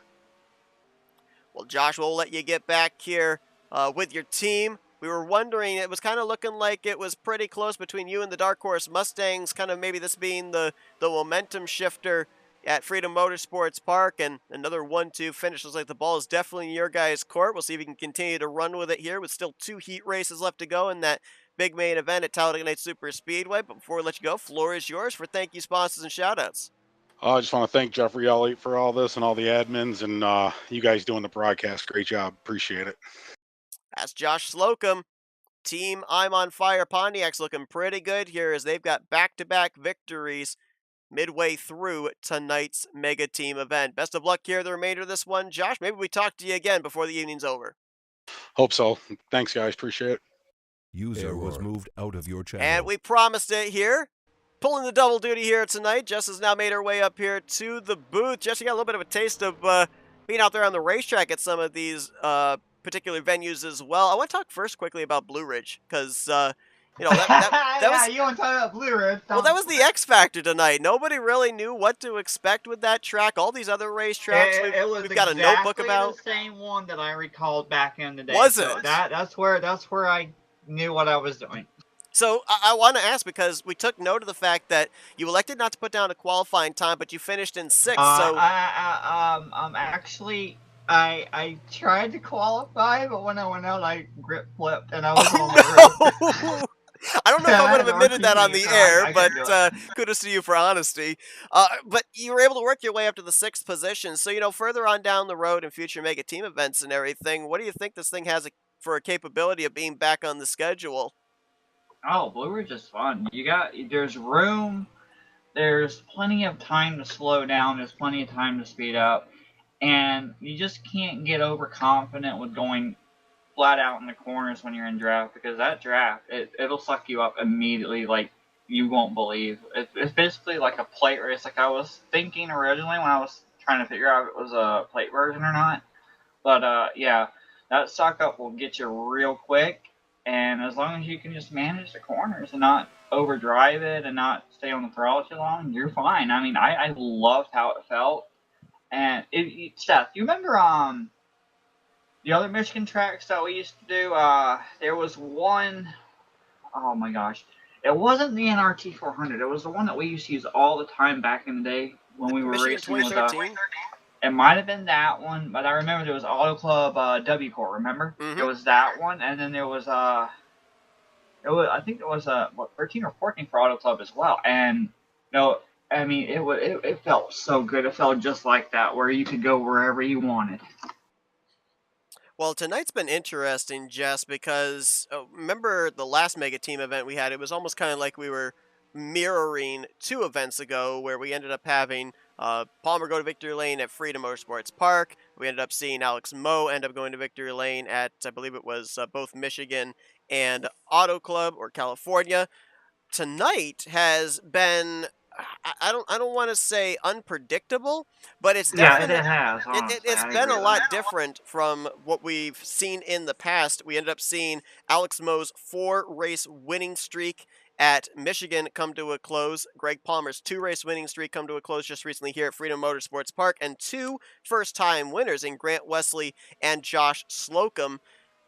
What's the deciding factor in this? Is it the fact that we had the 3 drivers out on the racetrack as opposed to 2, so more drivers on the track, more congestion, more opportunity for moves, and drivers that we haven't been used to seeing go to Victory Lane? Or is it the fact that some of these racetracks are 4X and some are 3X? Like, I've been scratching my head trying to figure out what the deciding factor is that has made this race so much more unpredictable than the couple of previous Mega Team events we've done. Well, first off, like you said, with Josh Slocum and Grant going to Victory Lane, I don't know if Grant was here the last team thing that we had. I think he was. I think it was one prior that he missed. But to me, we got a lot more drivers racing, so that is an X factor. And there's a lot more, from what I know, is 3 wide going on, a lot more single file as well from time to time. But the biggest thing, which is what I was more concerned about and worried about the whole time, was the contact, trying to give people room. But, I mean, you got to be aggressive in order to get up there, but you don't want to be overly too aggressive to slip up, hit the apron, or hit the wall, or overshot your corner, or hit someone in the back end going to the corner because they're slowing up. I mean, there's so many factors, and everyone's being more careful and more kind of self-aware of where everyone's around them. You know what I mean? And they second guess themselves more in the mid to the back of the pack, because like with me, and I'll admit this, I was having problems with my frames, and I was telling Palmer that my game was kind of like freezing a little bit here and there, and Greg said he was going to walk me through it. And there was one time when I went to turn 1, I saw 2 cars go up high. It was a Goodrich car and a red car going up, and I said, okay, well, I'm going to follow the red one because it's the low, and I'll probably push up off the corner. And then Greg said, they're going way up there, go ahead and go down low and pass them. And I went down low, and like I said, I was having problems with my frames, and I ended up hitting the apron right when I guess it was Rod Weston coming down. And right when that happened, I ended up wrecking Rod, and guess what that happened with me? 0 points. So it's more about not trying to make contact and hurting the team, I honestly feel. And I think that's what everyone's worried about more so than anything else, is not getting that 0 point factor. Because let's face it, the past couple of times they've implemented that, we've seen the championship change hands or positions change hands because of that factor set. Absolutely has. I mean, I alluded to the fact that we've, in the past, we've said, this is the team to beat. They've got all the momentum. They've been stacking up all the points. And then when everything's recalculated and the incident points come in, no, they finished second or third, and a team that we didn't even have on the radar, they went incident free and they end up jumping to the top of the point standings leaderboard. And you bring up a good point there as well, because it really does seem like a lot more emphasis here tonight than it has been in the past of keeping the races clean, not having those incident points inflicted on your team. I mean, if you go back to the Blue Ridge race, I think we ran all 10 laps of that without any incident. Not to say that there wasn't hard racing, but there was no contact, no spins in those. But did you notice that, there was a couple of incidents at Michigan, but I was shocked at Freedom because honestly, I was, there was that wreck that happened in front of me, and I thought the car was coming back up, and I'm hearing in my ear, like, go low, go low, go low. So I went low and pretty much locked it up, and that's what killed any help I had period going forward. But the point being, I thought that was going to be more of a wreck type race because that's usually where we see a lot more incidences going into 3 and 4 on that apron and coming off of 2. But yeah, I mean, we didn't see it that time, and I was like, wow, I'm running by myself, and these guys are catching me. It's like, where are the wrecks at? Where are the wrecks at? Well, now as we shift gears here to California, California Speedway was not put on the schedule until the 3rd Mega Team event, so not nearly as many former winners at this particular racetrack than there was in the past. But we talked about the fact that Alex Moe is a former winner. He ended up taking the checkered flag back in the 4th event. Chris Elliott, will probably see him in the field because he took a checkered flag here back in the 3rd Mega Team event. And the defending winner of this race is Alex Moe as well. He was a back-to-back winner in events 4 and 5. He had his streak at Michigan snapped. Granted, he finished second to his teammate Grant Wesley, so still a great points day for him as a team member for I'm on Fire. But how motivated now, seeing a couple of his teammates go to victory lane in the last 2 races, do you think we're going to have Alex Moe in that 0 car be here at California? Well, being the fact that his streak got snapped, I kind of think he wants some redemption. That's got to be the biggest issue with Alex right now, in my opinion. But I mean, look at this field set. You have a lot of good names. I've been hearing Robert be near the front, Robert Brelow. You got Grant, right? You got Palmer. You said Alex Moe as well, and then you've got John Wall. These guys are some of the more fiercest drivers that I would be more concerned about than anyone else, really. And that's just my opinion based on me running in the past through different series and leagues with these guys. And as we're going to take you through the field showing the representatives for each team here, and you're thinking these look like smaller fields, you'd be correct because that last race at Freedom Motorsports Park was the last time there will be 3 drivers on the track. You're welcome, these other 2 will be. Because that's why we made me run all 3 races back to back to back, so I get my butt up here for Aha! I see. So even strategizing to help the broadcast booth out. Got Jeffrey Elliott, John Wall, Alex Moe, Bob Dixon, Gary Heiser, Randy Waugh, Greg Palmer, Mark Paglia, then Denny Carroll, Grant Wesley, Gary Mingus, Robert Breedlove, Michael Moore, and Chris Elliott. That's going to be the 14 drivers participating here in this 4th heat race tonight. So indeed, 2 of our former California winners in this event. We also Alex Moe and Chris Elliott. We also didn't go over the fact that when you're talking about all these drivers that were in the field, yeah, there's a lot of drivers in the field stuff, but at the same time, the teams have been shaken up too. They have. So the drivers are on different teams, so there's that as well. Because, usually we would see Seminara with different people. We've got we got a wreck already. Wow. Jeffrey Elliott. Also looked like that was Gary Mingus. There was a follow-up wreck, I think, back here. Yes, there's right in the front straightaway. Yep. Grant's involved. Paglia. There was another one up there. That was Gary Heiser in the 32. Bob Meanwhile, Dixon John in the Wall is running away with it. Yeah, John Wall in the 87.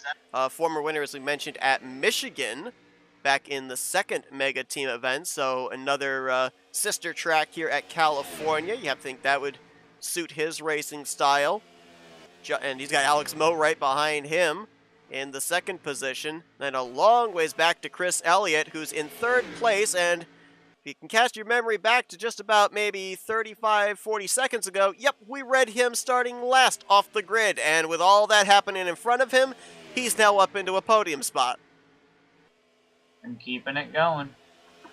But hey, Seth, real quick question for you. How's the team thing looking right now? Because honestly, I was more focused on my team and where I was compared to any other team. I hate to say that, but that's the truth. I don't know who's got where and what's going on right now. So as of right now, it seems like a bit of a runaway for the I'm on Fire Pontiacs, because back-to-back races where they had 1-2 finishes, and in the second heat race they had all 3 of their drivers finish inside of the top 6. It's kind of hard to figure out who the second place team would be. I think the Dark Horse Mustangs are in that conversation. I think maybe even the Josh's Eggs Dodgers could be in that conversation, but we don't right talk now, about eggs. at least not around Galligan. Yep. But as of right now, it is definitely looking like it is front runner the I'm on Fire Pontiacs. Now, Grant Wesley involved in that incident right there, as you documented. He's back in the 9th position, but the other car is battling for the lead here in Alex Moe. Yeah, and you know Alex is going to take it to John, but John is one of the more fiercest drivers I've ever been a part, so this is going to be a really interesting finish with those two running like that close. Now, regarding everyone else in the back here, we're looking at I'm looking at the Pennzoil and the Goodwrench team. Normally we see the Goodwrench team just like jump out of the gate right away. They usually have a lot of momentum to start with. They got off to a really slow start this time, coming out from the first race. So where do you stack them with the way they're trying to make do with what they've got? Yeah, I'm not 100% certain. You brought up the point that, you know, each one of the teams are almost entirely different drivers making up the respective groups than the last time that we broadcast. I think the only team that has all the same drivers from the last time to this time are the Hellcat Dodges, but yeah, I don't know. It was interesting when I was talking with, I think it was when I was talking with Greg after the Blue Ridge race. He was saying, you know, it's not necessarily the cars, it's the drivers that end up making, you know, whether the team has the good momentum or not. And, you know, there have been some changes for a lot of these teams that have been really good in the past. The Team Goodwrench cars, entirely different drivers from when they won the team championship. Even a changeover at the defending champion Team Shake and Bake team with the addition of Chris Elliott in the 303. So, and speaking of drivers, look at the front. At the front, yeah. And I was going to bring up a point, too. I'm pretty sure they were with different teams at the time, as we got a smoker down there on the inside of the racetrack. That's Michael Moore in the 203. But I believe John Wall was at the time driving for Team Coors Dodges. I'm trying to remember off the top of my head what team Alex Moe was driving for, because I'm pretty sure he wasn't at the time with the I'm on Fire Pontiacs. But back in the second Mega Team event at Michigan, when John Wall took that victory, it was these two that were duking it out for that checkered flag. Fast forward 4 events later, and they're battling it out at the sister track at California. Yeah, talking about Alex Moe real quick, I actually don't know either. I'm trying to think about, we had the Toyota, that green Toyota. Yep. We had NWO Chrome. I don't think he was part of either one of those teams, though. I don't either. I'm trying to look back. I don't think I have a driver list from the first and second event of which team they were with. And unfortunately, I also didn't write down what team they were with on the race win list. So I'm almost 100% certain that the first 2 events was not with the I'm on Fire Pontiacs. He moved over to that team, I think, in the 3rd Mega Team event, but I cannot recall what team he was actually with in the first 2 events. Looking back here at the battle for what would be 4th place. Greg Palmer holding down 4th, but look who's in 5th. You got Robert Breedlove. You mentioned he was battle for lead, having some good runs in the last couple of races. I mean, we got both the Josh's Eggs Dodges representatives now inside of the top 5. As we see John Wall go on the inside, getting a little bit, the back end's kicking out just a little bit if you notice that on the John Wall machine. But we got Chris Elliott. He's just right there waiting to pounce. He's been dogging and riding, just slowly reeling these guys in, and he's caught them now. You've got the two former winners here at California now up in this top three. Chris Elliott back in the third Mega Team event took the checkered flag here at California, then driving for the NWO Chrome Chevrolets that didn't even have a team organized for tonight's event. Now he's shaking and baking, pun intended, his way up towards the front, takes second position around the top side of Breedlove, and now will set his sights on Alex Moe. Breedlove? Oh, I'm sorry, the wrong Josh's Eggs car. John Wall. Wow. You call yourself a commentator. I gotta look at the numbers. Numbers, you're getting old. All the numbers look alike to you. What did the numbers mean, Mason? Here goes Chris looking to the inside of Alex Moe. And I mean, remember, Chris has been absent for a while, and look at him coming back with this right now. This flare-up coming, and Seth, I don't know, Alex Moe's winning ability seems to be in jeopardy at this moment.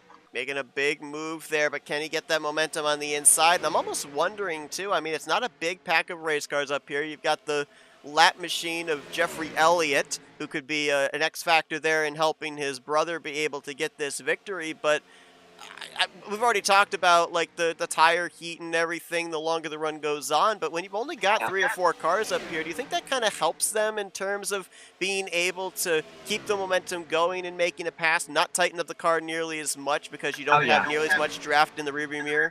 Yeah, because you got more, and when all that Alex Moe! Got really loose there off of turn 2. Sorry to cut you off. He got almost into the left rear quarter panel of Chris Elliott, and Moe is going to lose a ton of track position, maybe even positions on the scoring pile, and because of that. Well, he's got it going again, and you were right about that. So the more heat you got in your tires, the better off you are because it actually will stick around the corner. But you let up and you lift just a little bit while you're turning, or maybe hit that apron or hit that little paint grip on that transition. And, you know, that's a bad sign. You saw it earlier on when there was I don't know if you saw it or not, but there was a driver in front of me that went left and right and then straight up to the right because he hit the paint grip, and I don't remember who it was. But that was at Blue Ridge, and you just can't get too overconfident though with the tire heat built up like that and the wear starting. But anyway, we're seeing this great battle for the win here. Chris Elliott will return back to victory lane, Seth. Last time he went to victory lane, we talked about it. Mega Team event number 3 at this very venue at California.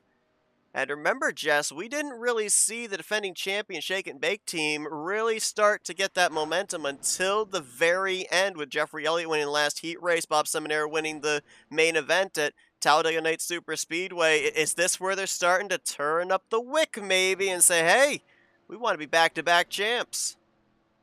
Well, maybe so, but I think Chris Elliott has a little bit more working for him because he's got his whole family over there based on the skimming and all. He's got the grandchild over there, so you know for a fact Chris Elliott's wanting to show off. There you go. Chris Elliott going to pick up yet another heat victory. I believe that is going to be Chris's third or fourth heat win here of the Mega Team events, and I believe we've got a hold of him. Chris, Justin Seth up here in the FRM booth. You got us?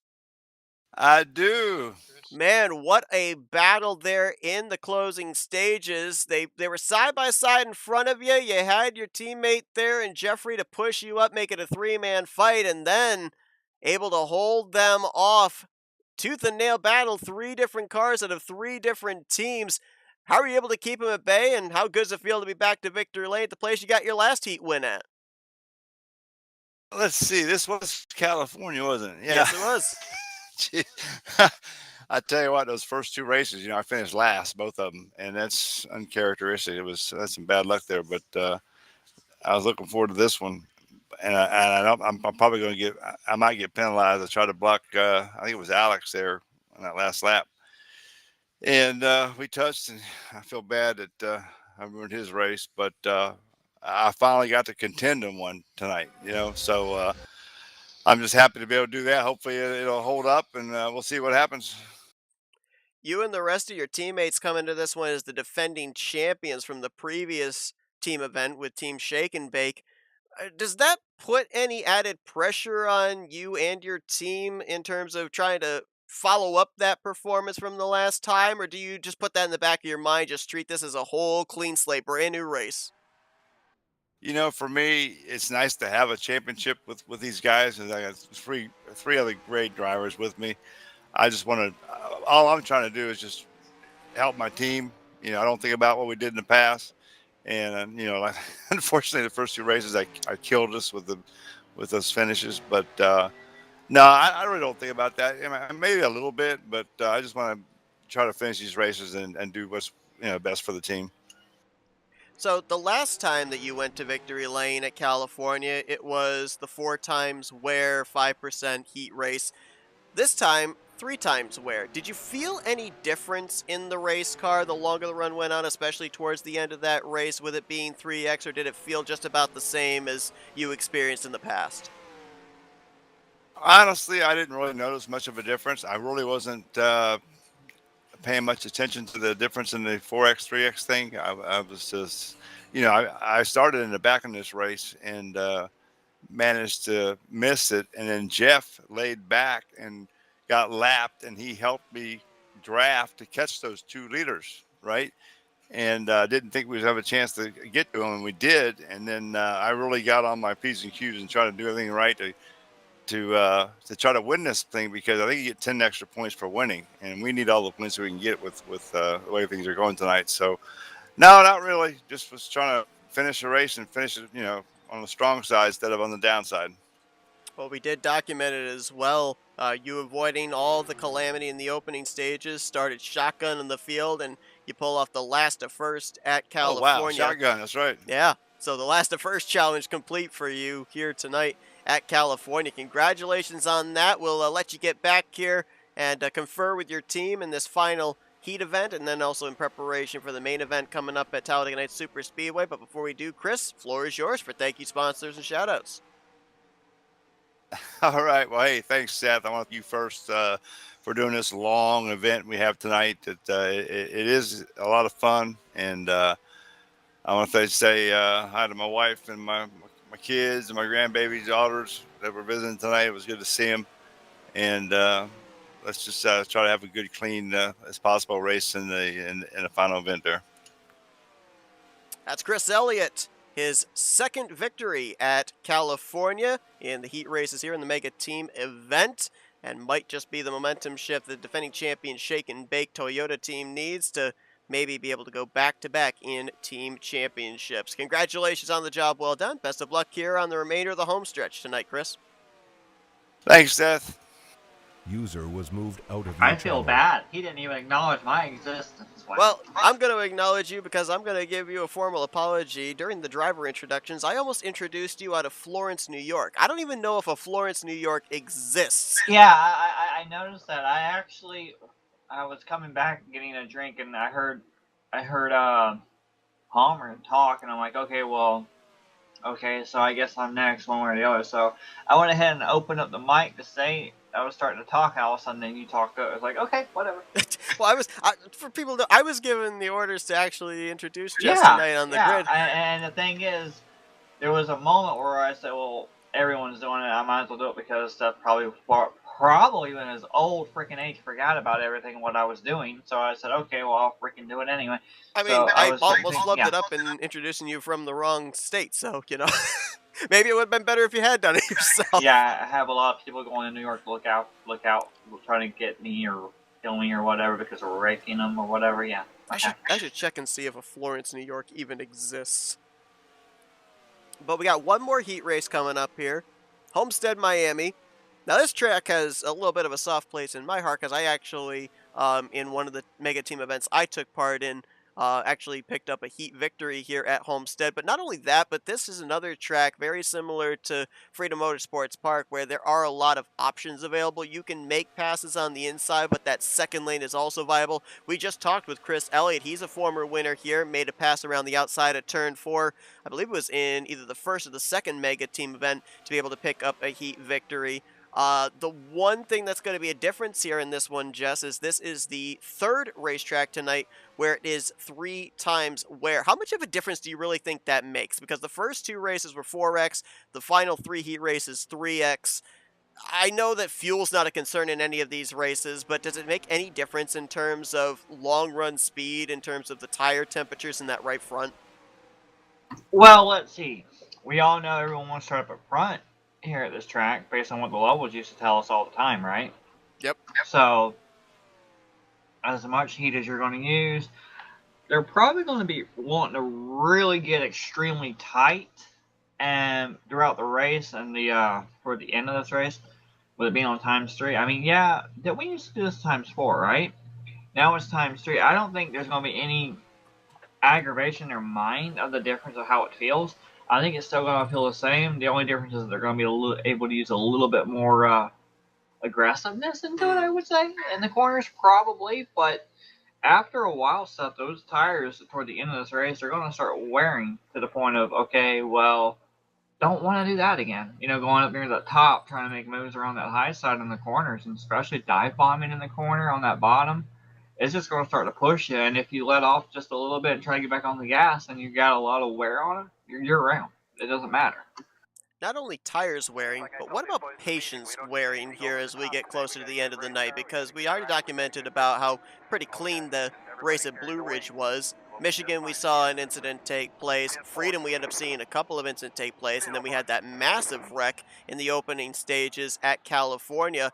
Are drivers that, are finding themselves looking like they are not at the moment really in contention for the team championship, are they starting to hit the desperation button here and maybe overstepping a little bit, getting a little bit ultra aggressive to try and get those extra few points to get their team back into contention? Is that why we're starting to see a little bit more incidents as the night wanes on?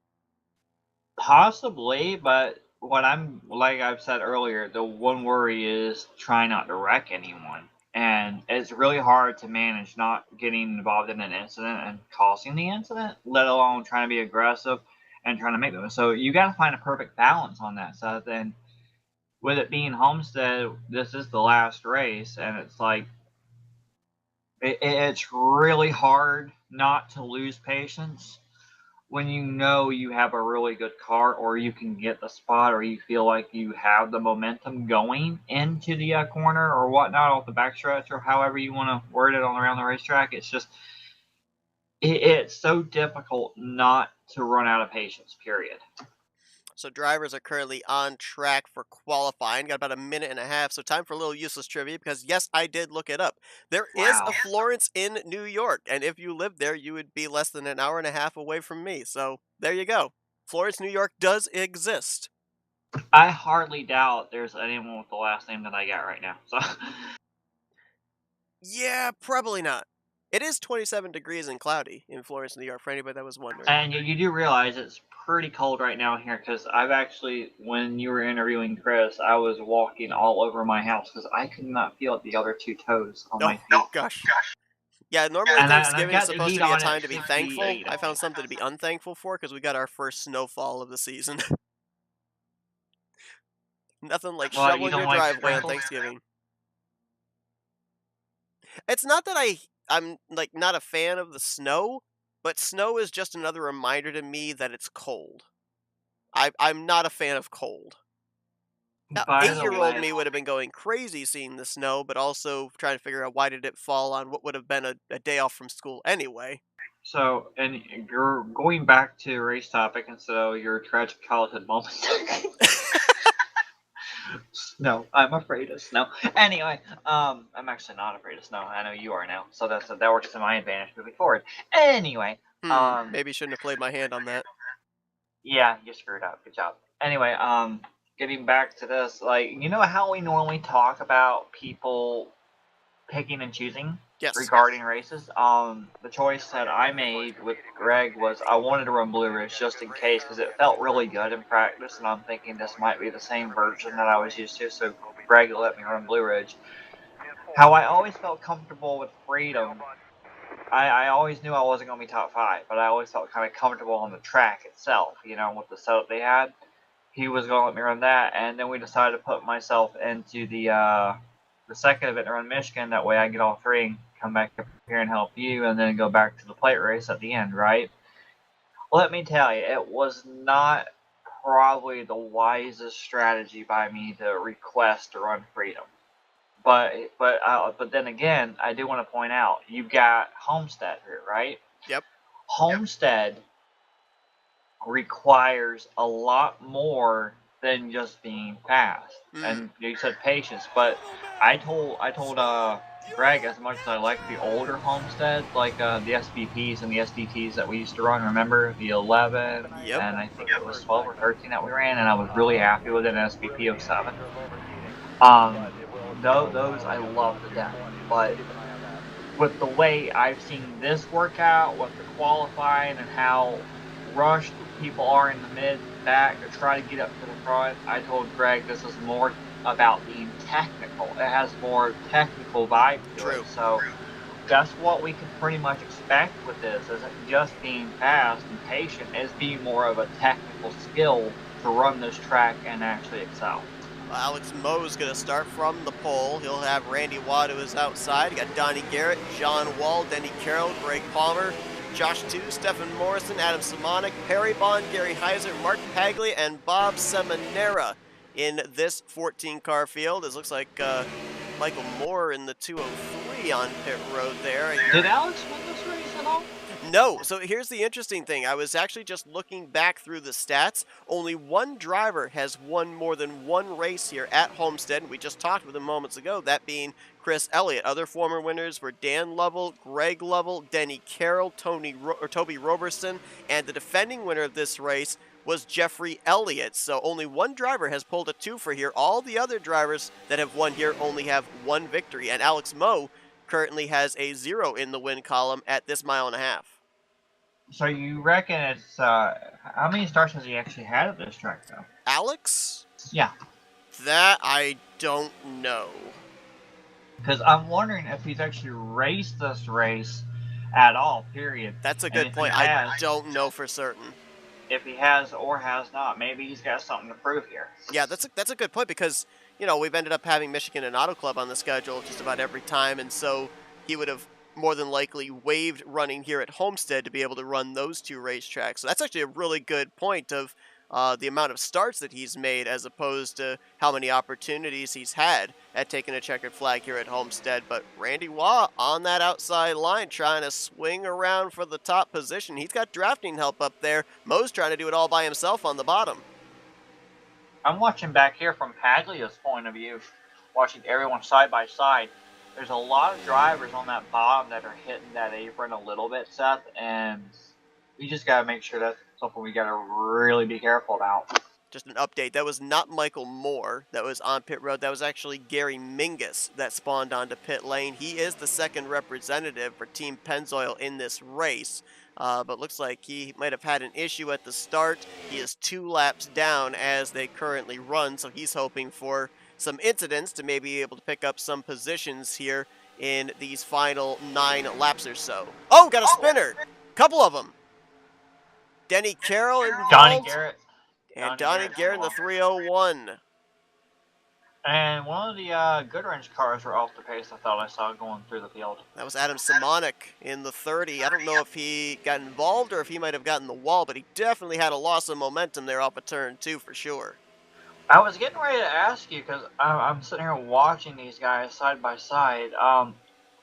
You said you ran this track and you actually really enjoyed it. Had a photo finish with Jeffrey Elliott.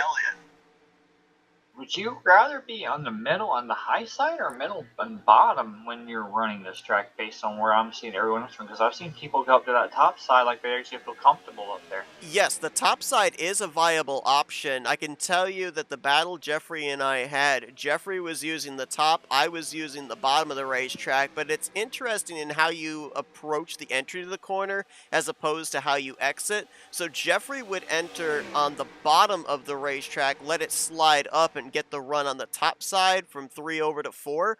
I would actually enter in the middle and then let the car rotate down, almost clipping the apron with the left sides off of turn number 4. And the momentum shifts through those particular areas. You get the momentum on the inside line on entry to the center, but then if you just clip that apron with the left sides, that car on the top side gets a big, big run, and that's how we ended up having that photo finish between me and Jeffrey. Now, I'm sitting here watching that same tactic here. You see Alex Hamo, he's egging ahead just a little bit, and then right here off the exit, like you're saying, a little bit lower than it just drives you up. Let the track just drive you up and be comfortable with it. Where would you be at if you were Greg Palmer's position? Would you rather be on that bottom, or would you rather have that run off the exit on top where Randy Watt is? I want to be on the top for one specific reason. If for any time the 0 or the 21 get tight and push up off the corner, I want to be able to have the opportunity to feather the throttle and be able to have the nose turn low to avoid either one of them. If I'm on the bottom of the racetrack and my car gets tight when they get tight, I'm going up into them. I think there's more options, more maneuverability if you're up there on that top side being the third place car. And with hitting the brakes on the bottom, or even feathering on the bottom, would you be more at risk spinning out yourself? Well, not only spinning out, but if it's in the center of the corner, your car is going to go straight up the racetrack. Oh, we got a car in the wall back there. That's the other Pennzoil car. 202 machine. That would be Stephen Morrison, who was up in 7th place the last time by, but now he's going to fall to the tail end of this pack. And with me being biased tonight, Mark Padley right here trying to battle with the 3 machine with Perry Bond for 7th position. And then you've got Greg Palmer still dogging on the outside of Alex Moe looking for 2nd position, while Alex Moe is still committed to that bottom side. Is that hurting Alex Moe's tire wear more than what we know? Absolutely. Absolutely is hurting those tires. The car, you're having to feather the throttle a lot more now on entry to make sure that it doesn't push up out of the groove. Look at him in a battle there trying to block Greg Palmer for that 2nd spot. And look at the Josh's Eggs Dodges riding there. Well, they were in 4th and 5th. Now a battle to the inside. Gary Heiser on Josh too, but this newly formed team, they've been quietly consistent here tonight. They haven't necessarily been up in the top 3. I think they've got one podium finish tonight with, I think it was Doug Hulick finishing in the 3rd position back at Michigan, but they've been up there inside of the latter half of the top 5, if not in the top 10, all the representatives for most of these races. And here's something else to give food for thought for. And I say food for thought because I'm actually eating popcorn. Hagley did get around the 3 machine of Perry Bond, and I was amazed by watching Padley. The draft is so strong here. Padley had just automatically caught right up to the 85 of Joshua too. And Alex Moe just took the lead from Randy Waugh. I was going to mention with Randy out in front looking for what would be the 2nd win for the Hellcat Dodges. Denny Carroll took the checkered flag here back in the 4th Mega Team race driving. Then for the Hellcat Dodges is contact. John Wall into Randy Waugh, who's going to collect up Seminara. And they're still having issues back there. Seminara spinning to the grass, white flag in the air. Alex Moe out in front. Couple to the high side back here for 4th. I don't know if that's going to work or not, Seth. Alex Moe had a winning streak snapped at Michigan earlier on tonight. He also was unable to take the checkered flag at California, a couple of tracks he's got very good numbers at, but he's not going to be denied a checkered flag as he's got about 2 car lengths back to Palmer. Not enough time for the 12 to catch. Alex Moe going to continue his streak of victories here in the Mega Team races, but this is going to be his first scored at Homestead, Miami. And he can put that one to rest one way or the other. Yes, he can. But I do want you to look at this. Speaking of the team battles, right? We do know that he just won. But look at a few spots behind him. His teammate look at that there as well. And then you got the dark horse of obviously Greg and Mark right there in the mix too. So now what does that do for the final bit coming up with the Dega race? Who knows? It's going to be the deciding factor, I think. I think still slight advantage goes to the I'm on Fire team. Close second, I think, would be the Dark Horse Mustangs. And I still think just in that conversation as well would be the Josh's Eggs Dodges. But yeah, that's 6th place finish for Perry Bond. That's huge for the I'm on Fire Pontiacs, following up the victory here by Alex Moe. Absolutely. I was wondering if we were going to have an Alex Moe-less night, because... Let me know when he's done with the burnouts, because I've got him clicked on the. All right, looks like looks like he's just now parking his car on the start-finish line. Let's see if we can. Yep, looks like he's done. Let's dial him up. User was moved Alex, to your Jess, and channel. Seth up here in the FRM booth. You got us? Hey, I was worried Yeah, I wasn't gonna okay. get So to he's talk to got you us. tonight. That's good. Alex, do me a favor. Tell Grant to go somewhere, and you take 5, as in 5 hours, and Grant just goes off, and just let us enjoy the last race without having to worry. she's speaking as a dark horse Mustang driver right there. Yeah, I noticed she's racing tonight too. But Alex, I mean, we're wondering if we were even going to be able to talk to you here this evening. Not to say that your finishes haven't been good, but your teammates have been the one getting the checkered flags. Jess was bringing up the point too. You're really good when it Buddy comes left to your the channel. 2-mile racetracks like Auto Club in Michigan. So obviously, we see you take part in those particular races. We don't normally get to see you out here at a track like Homestead. You can add this racetrack now to your resume of places you've been able to pick up a heat win at, though. Yeah, I mean, I've always loved Homestead. I love every track, I just, the way our team schedule has worked out the past few mega races, I just haven't gotten the chance to run Homestead. I usually end up with Michigan and Cali. So, to run a different track and get the win at it, you can't ask for more than that. And all my teammates have been pulling their weight too. It was unfortunate there in the first race, but since then, I think we've been pretty solid with no penalties. So it's not an individual event, it's a team event, and we're all doing what we need to do so far. No penalties. That was something that both your teammates were talking about as well, Grant and Josh, when we interviewed them with their heat Buddy victories. joined your One of the channel. big things you guys had an emphasis on here tonight, it's kind of come back to bite you the last couple of mega team events. But if we talk about those last couple of mega team events as well, the track we're going to, the main event at Talladega Nights Super Speedway, you guys seem to kind of hang at the back, wait to see what happens, and then we see 2, 3 of you up there inside of the top 10. Are we going back to that same playbook tonight? Now that we've got this momentum of 3 of you going to victory lane, do we change things up in terms of the strategy? What are we looking at here now for the I'm on Fire Please Pontiacs? tell me your secrets. Tell me your secrets right now. Oh, right before I came up for the interview, we were just starting to discuss it, and from what I know, it sounds like probably Josh and me are going to try to stay in the back and see if they wreck.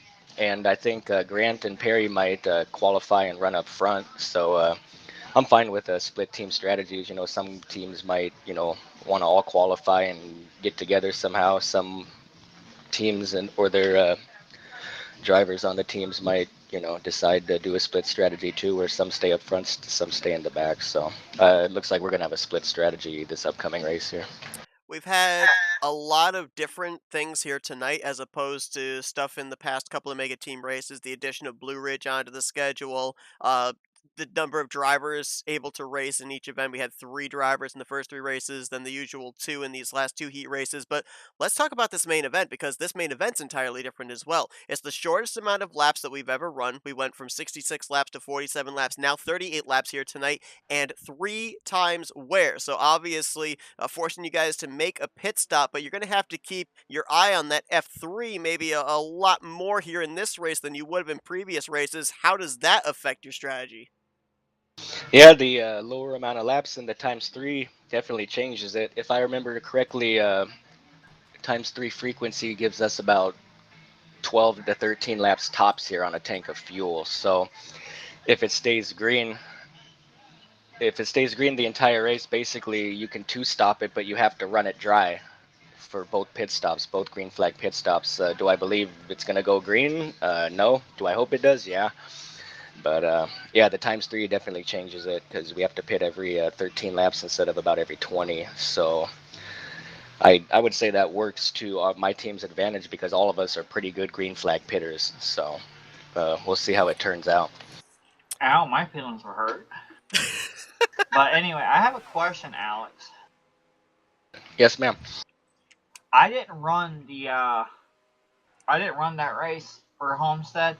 I noticed you were on the bottom a lot. Were you really wanting to get to that high side, or were you very comfortable where you were? Well, that version of Homestead SDT, I have experience running it in the past, and it's a multi-lane track. You can run middle, you can run low. Either line doesn't really wear your tires much more. I was Really? just the reason I was running low was because I wasn't running it really hard. I was trying to save tires, and when you knock, a couple miles off in the corners, it wants, especially at that version of Homestead, it just pulls you to the left. So I didn't want to scrub any speed off, trying to adjust my line mid corner. So, but that version of Homestead is really fun. It's a good track. You saw how me and was it Randy Wall, we were running side by side Yeah, for Randy Waugh and you and quite a few Palmer. laps there. And Palmer was giving him some help, but it's a really fun track. I'm glad that I finally got to run Homestead in one of these mega events and win it. So. All right. Well, thank you for answering that because I was really curious as heck what you were doing down there so much. Yeah, it's just from trying to save tires. When you knock off a few miles per hour, it just pulls you to the left more. Well, Alex, congratulations. You've now broken double digits in wins here in the Mega Team event. That marked your 10th checkered flag here. Will you in the quit? You're Look, I'm the stroking his stats guy. ego. But in the last 6 Mega Team events that we've broadcasted here on FRN, so congratulations on that. Continuing momentum here for the I'm on Fire Pontiac team coming into this main event. 3 of your drivers going to victory lane in these 5 heat races. We'll see if you guys can close it out. We'll let you get back here, confer with your team, continue talking about that strategy that you were alluding to with us. But before we do, floor is yours for thank you, sponsors, and shoutouts. Yeah, I mean it's a team event. All I'm trying to do is just pull my weight, So, and luckily my teammates have been doing the same. But I just like to thank Jeffrey Elliott, for putting this on, doing all the work. You and Jess is driving tonight, but you and Jess usually for broadcasting. All the drivers, I'm pulling double duty. All the all the drivers that sign up and actually show up, and just everyone involved that makes this possible. Enjoy the tally race, guys. Thanks. That's Alex Moe. Goes to victory lane at Homestead Miami Speedway here tonight in this Mega Team event. Best of luck in the upcoming main event here at Talladega Nights Super Speedway, Alex. Thank you. I'm on track, so I cannot move on. I got you. So, Jess, obviously, we have the added User 5th was heat moved out race of your here channel. tonight. The last couple of Yeah. heat races that or the Mega Team events we've done, there's been 4. But you look back at it, and Alex Moe obviously in Mega Team race 4 and 5, he ended up winning 2 races in that.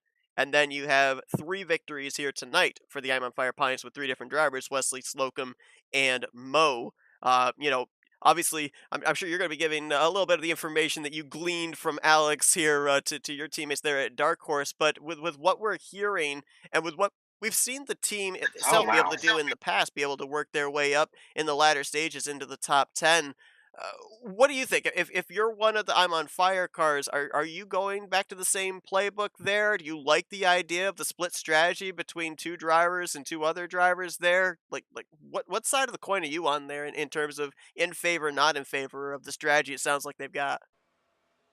Well, honestly, it just depends on where the coin lies when you flip it. Because with the way this is going to work, and by the way, Palmer's getting after him to get up there now. Oh, but okay. anyway, what I'm looking at is the fact.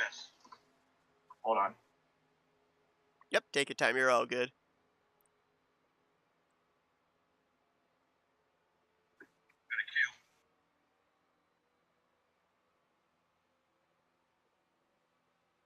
Got team communications going on here, folks.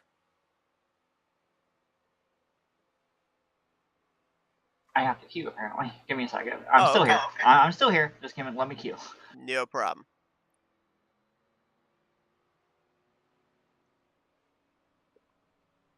So it is going to be interesting to see, obviously, as we allude to every time we do these Mega Team races, we don't have the calculators in front of us. We just have to go based off what we're visibly seeing. Obviously, Jess has been in the cockpit for a number of these races, so it's been a little bit more difficult for her to be able to figure out who is where in terms of the current live standings, if you will. But we will continue to drive home the fact that nothing is official. Even once this broadcast goes off the air, nothing is official. We can just kind of guesstimate as And to so what we think is going to end up being the team champions, but there's still instant points and everything that have to be calculated at the end of the day. So we don't absolutely 100% officially know who it is that's going to win the team championships. We can only give our best guess as to who we think it's going to be.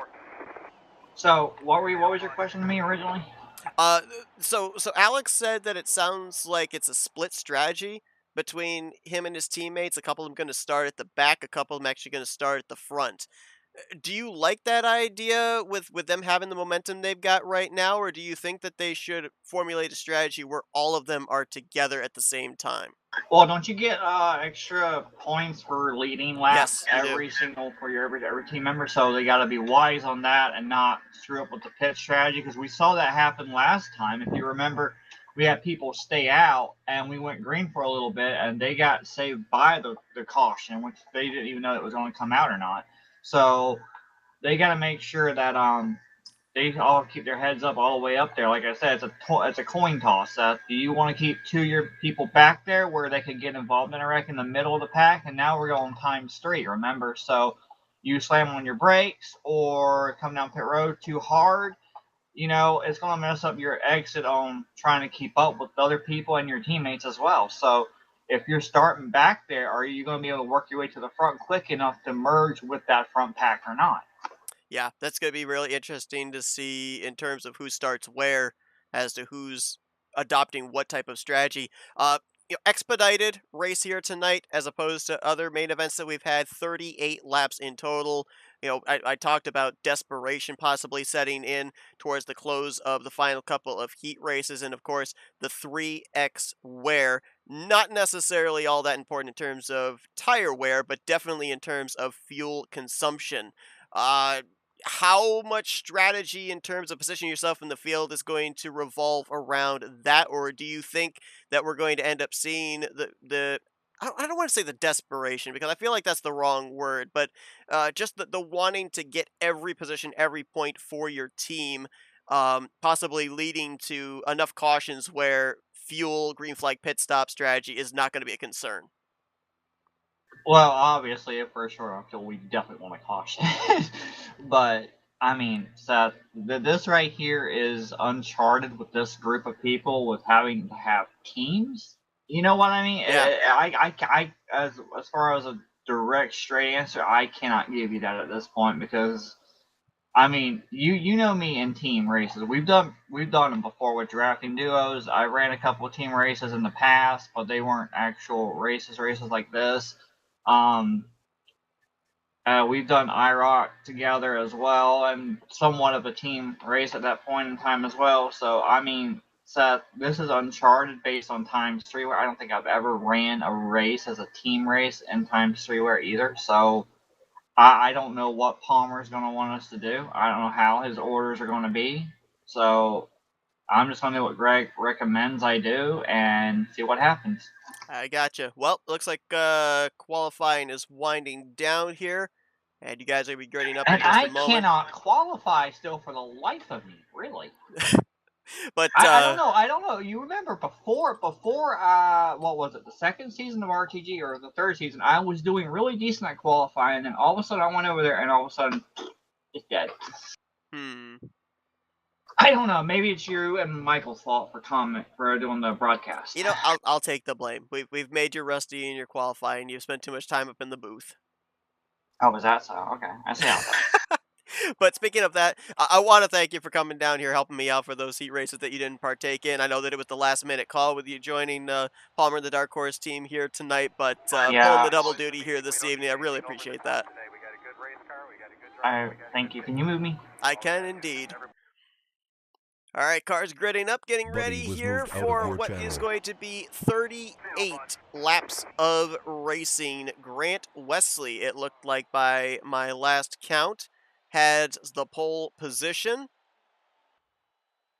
And he actually does not have the pole position. Who topped him? Robert Breedlove actually topped him. So Breedlove will start from the pole. Wesley will start in second. Look at all the purple shake and bake cars up here. Bob Seminara, the defending winner of this race from the last Mega Team event. Rolling off third, Jeffrey Elliott right there with him in fourth. And then right behind them, Donnie Garrett in the 301. Highest starting of the Dark Horse Mustangs is going to be Kelly Causey. In the 10, Doug Hewlick and Bob Dixon going to be in row 4. Your top 10 completed with Mark Paglia and former winner on the night, Josh Slocum. This is a 38 lap, 3 times wear main event. If you're just joining us, it has been all I'm on fire Pontiac Trans Ams tonight. 3 of their 4 drivers have gone to victory lane. Grant Wesley, Josh Slocum, Alex Moe. The team has had back-to-back 1-2 finishes at Michigan and Freedom. And I believe collectively in the races that they have partaken in, only 3 times has a driver of their team finished outside of the top 10. So they are looking like the front runners. Might be really close for that second position between the Dark Horse Mustangs, the Shake and Bake Toyotas, and the Josh's Eggs Dodges. But all 3 of those organizations really need the Orange Pontiacs to have problems here in this one. Now, in the heat races, it was no damage. You got involved in a wreck, you could keep on going. It is moderate damage in this race. So if there is a wreck, there is every chance that you could end up with aero damage and be off the pace, or your night could be over entirely. This is usually where we see the championship can change hands depending on the luck of each one of these teams. They went through 5 heat races here tonight. We had 5 different drivers go to victory lane. That's the first time in a long time we have not had a 2-time heat winner during the course of the evening. I believe it might actually be the first time overall. Nope, event number 2 was the last time that we ended up having entirely different winners in every single event. Since then, there's been at least 1 repeat winner on the night. Tonight, can we make it a perfect 6 for 6 in different race winners going to victory lane? Robert Breedlove gonna bring them down for the green flag. 38 laps await here at Talladega Nights Super Speedway in the main event, and we are racing.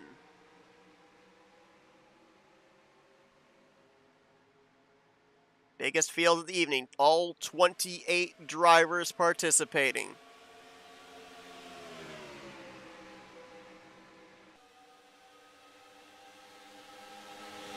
Bit of a fan out there towards the back. Double wide up here at the front, all the way back to around the 13th, 14th row. Breedlove pinned to the bottom of the racetrack. Side by side for second. Bob Seminara trying to edge out ahead. Grant Wesley leading the charge in that outside line, with a couple of Shake and Bake Toyos behind him. Jeffrey Elliott in the 302, Donnie Garrett in the 301.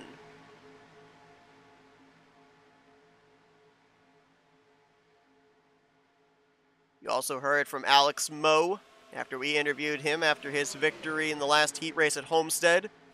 With 3 times tire wear and fuel consumption, we're looking around 13 laps on a tank of fuel. Usually when we broadcast these races, it's 2x. We look at the target lap of somewhere between 19 to 20 laps. Much shorter, much closer this time around. So keep an eye on that lap ticker on the top left of your screen. Will these drivers have to make green flag pit stops in this 38 lapper?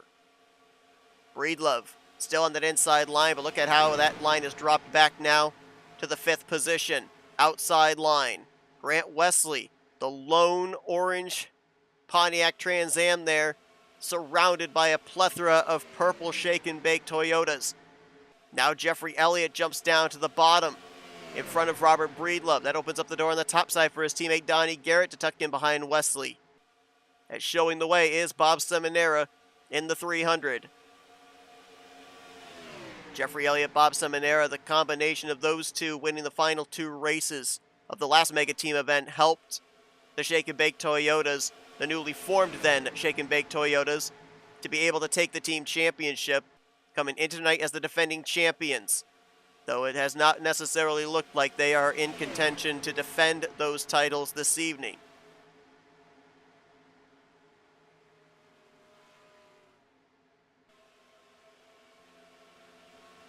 Bob Dixon in the number 31 for Team Goodwrench, former team champion team. He's the lone Goodwrench Chevrolet up here, at least at the front. You got to go a long ways back to find a teammate of his. I believe Steven Brandstetter back in the 20th position would be that other car, the highest car. Adam Simonik, Gary Heiser towards the rear of the field as well.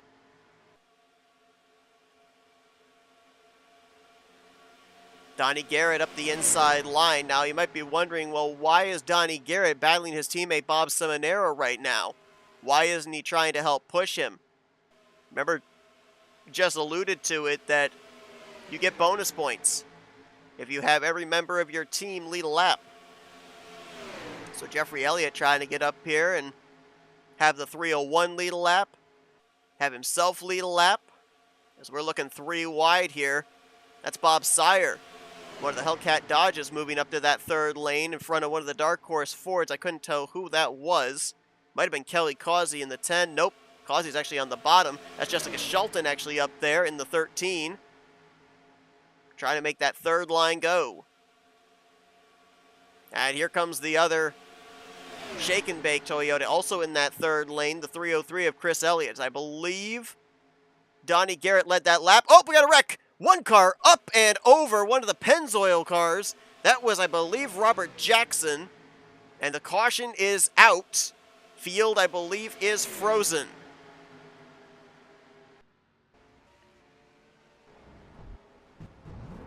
Stefan Morrison involved as well, so a couple of the Pennzoil Chevrolets were collected up in this one. The 200 and the 202. Lot of damage on the back end of Perry Bond. And I don't even see the 200 car now. Robert Jackson, who got up and on his roof. There he is. Another of the Goodwrench cars was involved as well. That's Steven Brandstetter in the 33. So caution outfield has received it. And they'll pick up the pace car on the back straightaway. First time tonight, we're going to dive back and take a look at a replay, since we have the opportunity here under caution, first caution of the night, with all the heat races run caution free. And that 200 of Robert Jackson, it shot from right to left, outside line to inside line very quickly. Let's try and figure out what exactly happens here. Looks like contact between him and one of the Josh's Eggs cars. It might have been the 87 of John Wall. There's a big hit there. Couldn't tell if that was engine smoke coming out from underneath Robert Jackson's car or not. That's Steven Brandstetter there, if you could just barely see him through the glaring lights on the infield, going through the grass. We'll get another camera angle of it.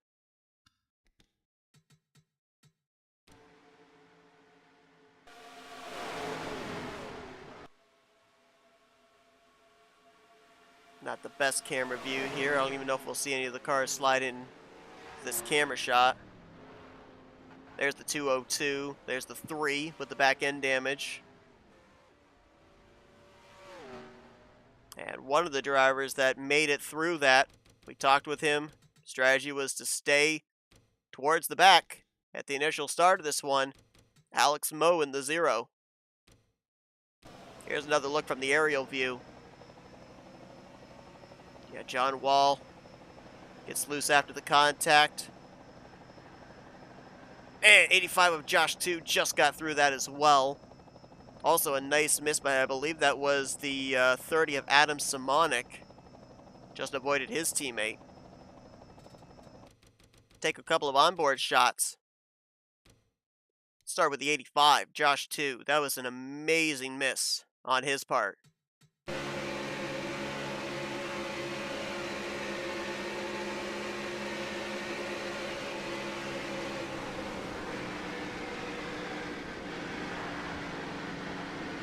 top to the bottom. And able to get through unscathed. And how about with the 0 of Alex Moe, who had to utilize the apron to be able to get through this?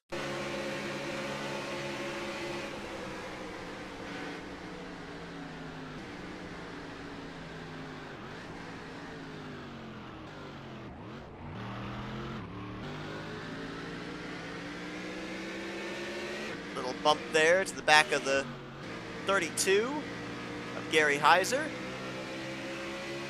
No harm, no foul. Both cars get through and will continue unscathed. Looks like everybody involved in that wreck is making an attempt to at least continue on. See if they can salvage something, whether they'd be off the pace or not. Kelly Causey will stay out, get himself a lap led. This will shift the target lap for green flag pit stops for these drivers. Once we go green, they cannot make it the rest of the way from this point on.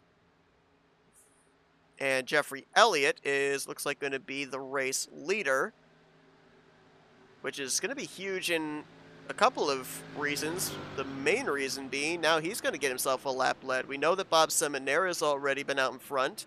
We saw Donnie Garrett get the race lead just prior to that caution coming out, and now Jeffrey Elliott will be the third driver out of Team Shake and Bake to lead a lap.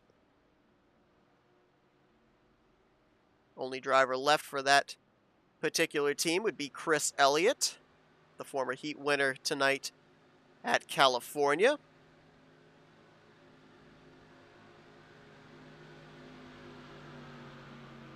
And it looks like Chris is quite a ways back on the potential restart lineup. Last time he was scored in the 21st position, but I'm not certain that the scoring has completely updated. Chris actually might be back on pit road topping off the fuel tank, actually.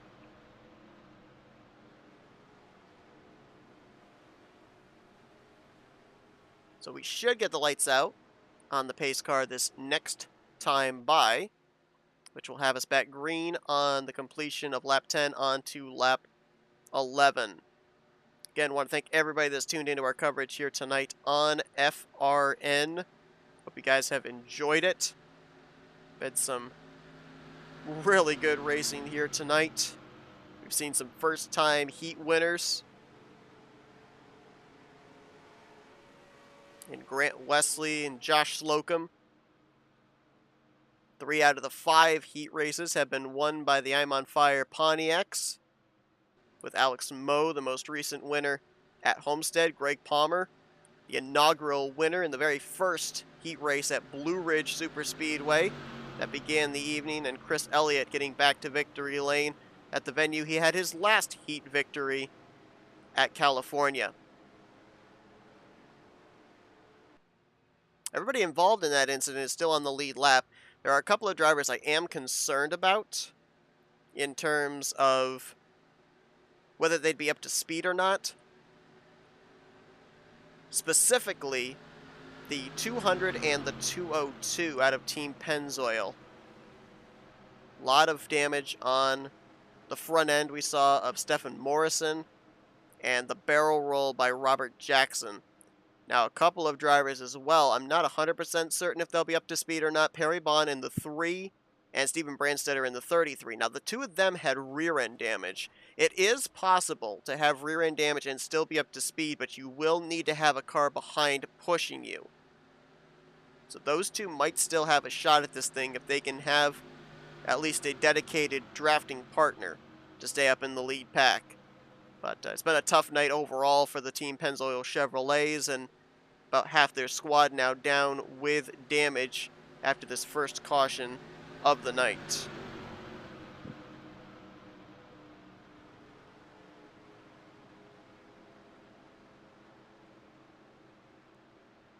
See the lights are out there, all around the racetrack, up on the outside wall, and also as well on the pace car. So we will go back green flag racing. Target lap, if you're keeping track, will be around lap 24 to 25, when these drivers might have to dive onto pit road for a green flag pit stop, which is really interesting in the fact that you're going to end up having a green flag pit stop in the vicinity of right when they can make it the rest of the way. It'd be right around 13 laps to go. So if this thing trends green, it could be a nail biter in terms of who's got the fuel in the closing stages. Well, the I'm on Fire Pontiac's going to have to do a little bit more hard work here. Looks like they've lost one of their numbers on this upcoming restart. Perry Bond in the 3 is out of the race. He was going to restart in the 15th position, but he's out of the race. He's going to finish in 27th. So Wesley, Slocum, and Mo are going to have to pick up the slack if they're going to try and win this team championship. Green flag back out. Jeffrey Elliott going to lead them into turn number 1. A lot of purple up here at the front of the field with Donnie Garrett, Bob Seminara there as well.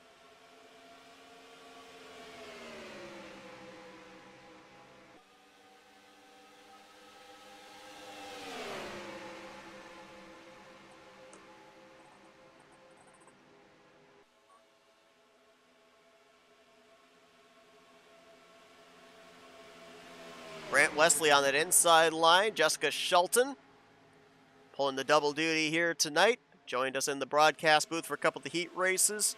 Also doing the driving duties for Dark Horse Mustang this evening. Right behind him in second. And then Josh Slocum there as well in the 2 car. Coming off his first career heat victory in the Mega Team event.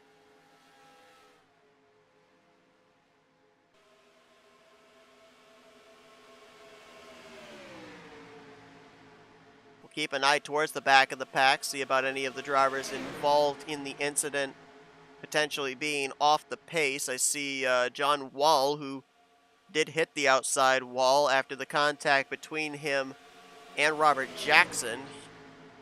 He is the last car in the pack. We'll see if he's still up to speed to stay in the draft or not. Looked like by last check. Oh, we got a wreck! Shelton catches air. And this is going to be a big one. Oh my gosh, Mark Paglia is barrel rolling in the infield grass.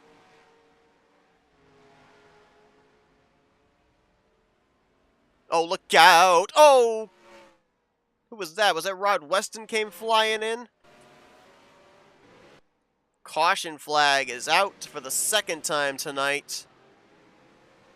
Slocum's got damage. That was right up towards the front. That was the front of the inside line. Steven Brandstetter involved once again.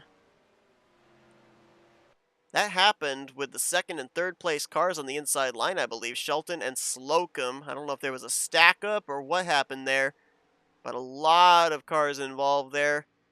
Paglia is obviously done as that car went for a wild tumble.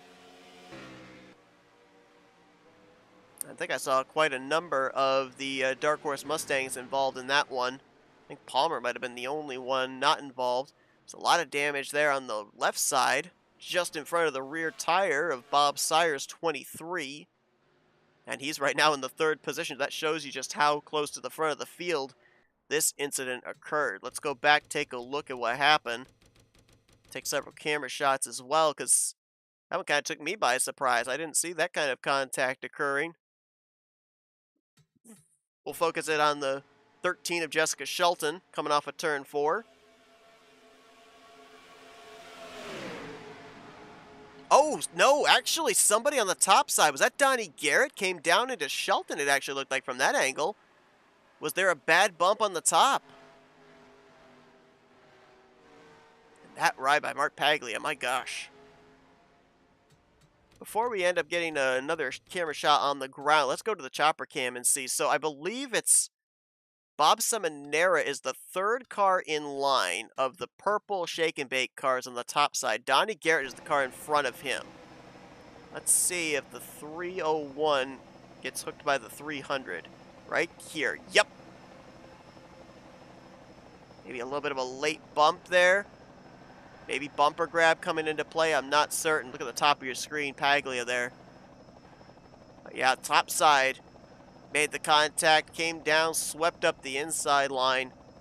And that was up there inside of the top 5 and in one of the most treacherous areas of the racetrack for a wreck to occur because you don't know exactly where the spinning cars are going to go. They could go high, they could go low, they could go a combination of both in the tri-oval. Here's one more look at it. Shelton caught a ton of air. And then, man, that ride by Mark Paglia. That is crazy.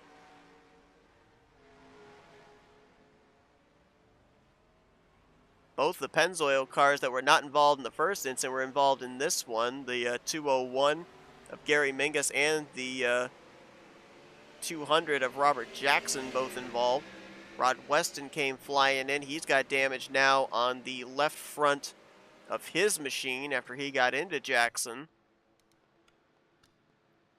Did we do any onboards with anyone on that one? Let's see.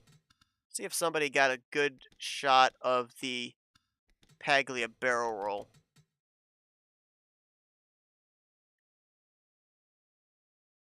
Might end up being Alex Moe again, actually. Second time we're going to be going on board with him, but he got through this thing.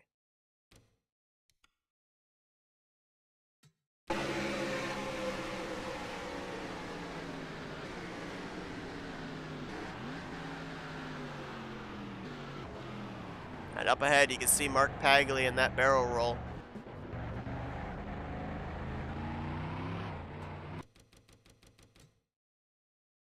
Go on board with our broadcast colleague Jessica Shelton, minding her own business on the inside line, second car in line, then suddenly this happens.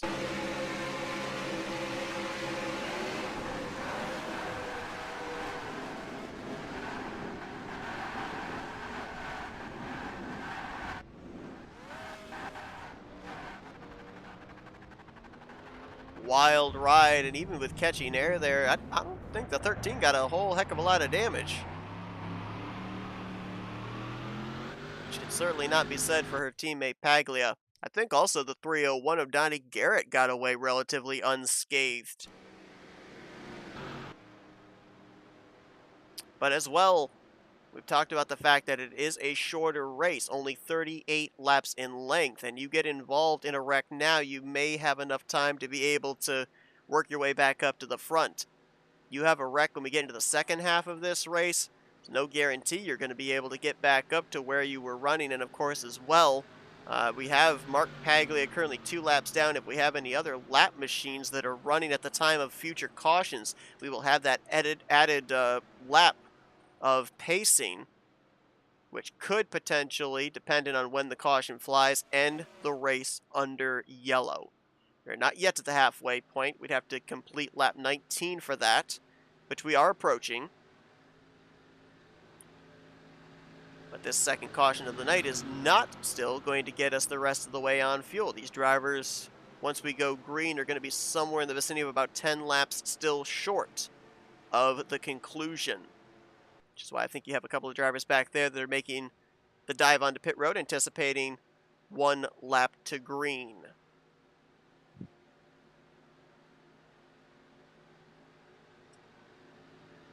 That wreck did not help the shake and bake Toyotas,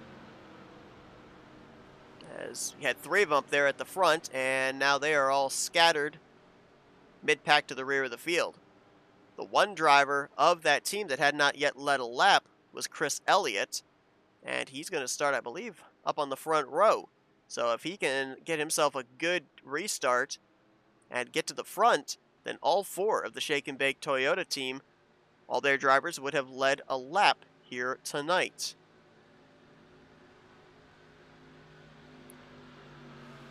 Mark Paglia is done for the evening after his wild tumble in the infield grass in the tri-oval.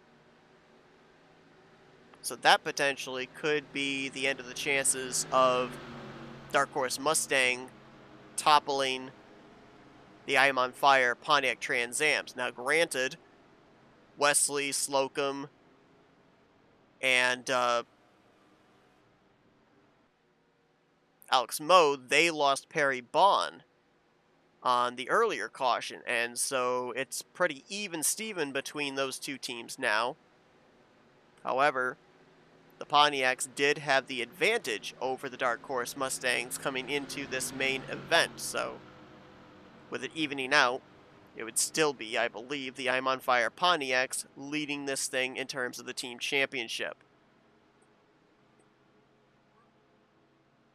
Well, Doug Kulik got the first podium finish of the night for the newly formed, the debuting Josh's Eggs Dodge Charger team.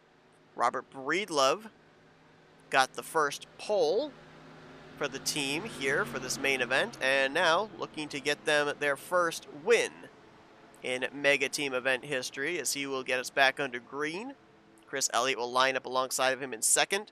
Grant Wesley, Bob Dixon, Randy Waugh, your top 5, followed by Doug Kulik, Denny Carroll, Greg Palmer, Rod Weston, and Stefan Morrison, your top 10. 25 drivers of the 27 that took the green to start this race still running, all on the lead lap. 2 drivers out of the race. Mark Paglia for Team Dark Horse, Perry Bond for Team I'm on Fire. Green flag back in the air, lap 16 complete. 22, I should say, laps to go.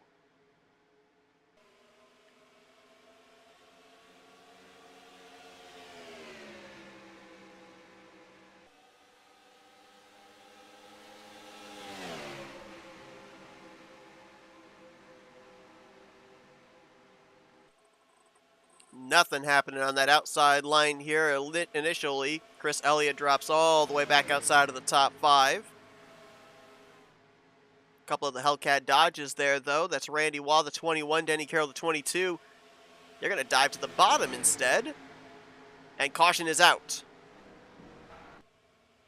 Incident out of turn 4. I heard some spinning wheels. Breedlove will bring us back here to the caution. And it looks like Chris Elliott involved.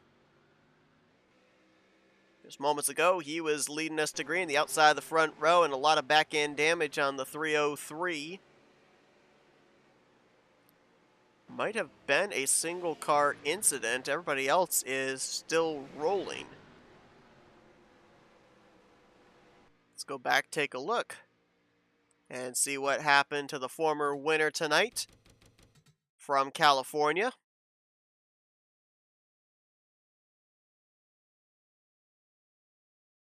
Oh, little friendly fire, actually. Donnie Garrett in the 301. And Bob Sire's going to get up into Donnie, who then in turn gets up into Chris Elliott.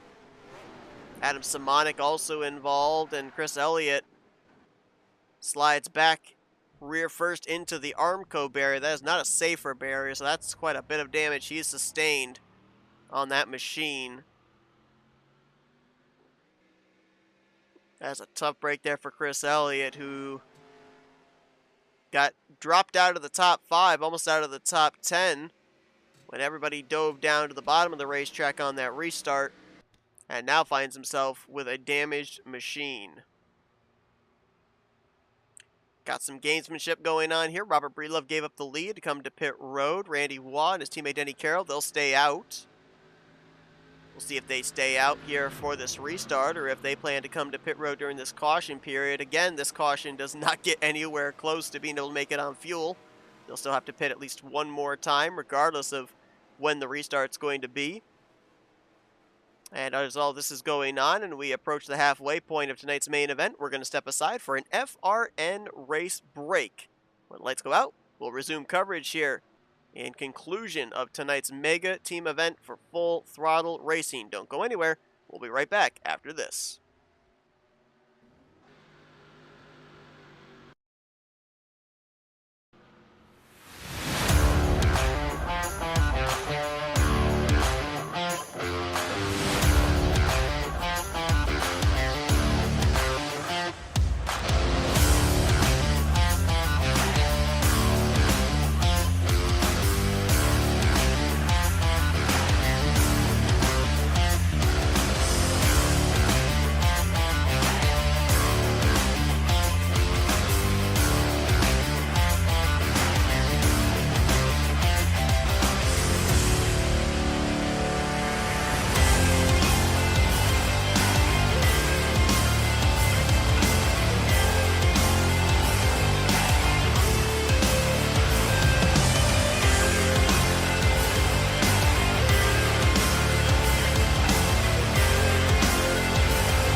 Getting ready to go back. Green flag racing once again.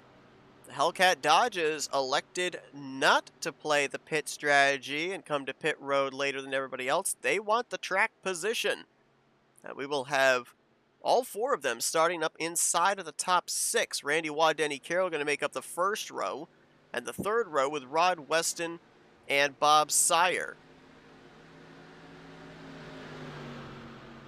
Row 2 going to be on the inside, Greg Palmer. On the outside, Doug Hewlick. Palmer with a victory at Blue Ridge earlier on tonight. Doug Hewlick with a podium finish at Michigan. The rest of your top 10 going to be completed with Bob Dixon, Stephen Morrison, Jeffrey Elliott, and Kelly Causey. Has 25 drivers still running, all on the lead lap at this point in time. Still cannot make it the rest of the way on fuel. They will have to pit. Now it looks like somewhere in the vicinity of about 4 laps to go.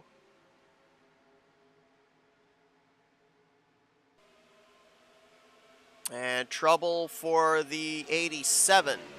The Josh's Eggs Dodge. Looks like John Wall may have had a connection problem. He dropped from the server, dropped from the TeamSpeak. He has since returned, but he will lose a lap during the interim.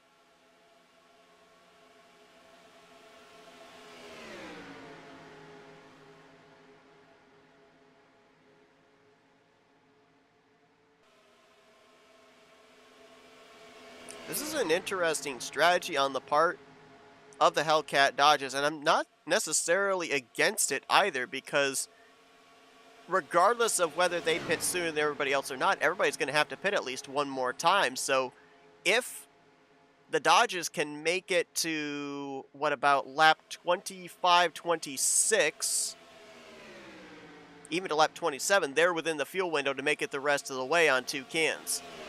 So I'm not opposed to this strategy at all. I like it. They've got the track position now. A couple of them have been involved in wrecks with being towards the middle to rear of the field.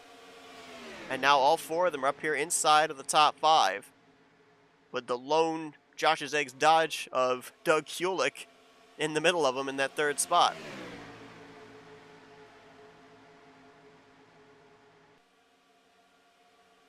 Greg Palmer and Kelly Causey have found each other nose to tail. The Dark Horse Mustangs trying to get up here to the front, trying to take advantage of the I'm on Fire Pontiacs kind of being mid-pack, but now they're working their way forward as well. There's Josh Slocum, the highest of them in the 2 car. Grant Wesley on the inside line there, and on the top side further back, Alex Moe, who's had a couple of nice misses here this evening on some big wrecks. One over in turn 1, another one in the tri-oval.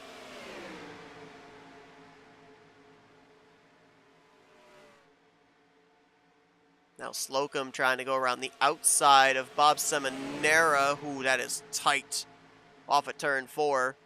They weren't even 3 wide, but the 300 was in the middle. The 2 was on the outside, and they weren't given much room. Now they're 3 wide with Robert Breedlove stuck on the bottom.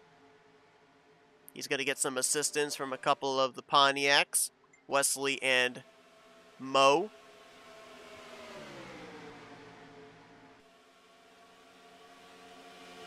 So I'm trying to remember when the last caution came out. Not the one we just had, but the one prior to that. They would have been able to save some fuel here under pacing, but I think you're still going to see this group, the Dodges specifically, the Red Hellcat Dodges, they're going to have to be on pit road probably around lap 30, I would say. 30 to 32. The rest of the field, they won't have to be on pit road until lap 34, 35. It might be actually sooner for these guys. They might have to pit around lap 29, lap 30. Inside line is moving. Robert Breedlove. And the Hellcat Dodges see it. They'll move down to cover. Randy Waugh and Denny Carroll. And now Slocum gets himself clear to the bottom. He'll hook up with his teammates as they're working their way to the front. Now Breedlove moves up in front of Doug Hewlick. Those teammates will work together. got the Hellcat Dodges, you've got the Josh's Eggs Dodges, and you've got the Pontiac Firebirds all together. Now you've got the Dark Horse Mustangs all in the close vicinity as well. Jessica Shelton up the inside line there. She's going to pick up both Palmer and Causey.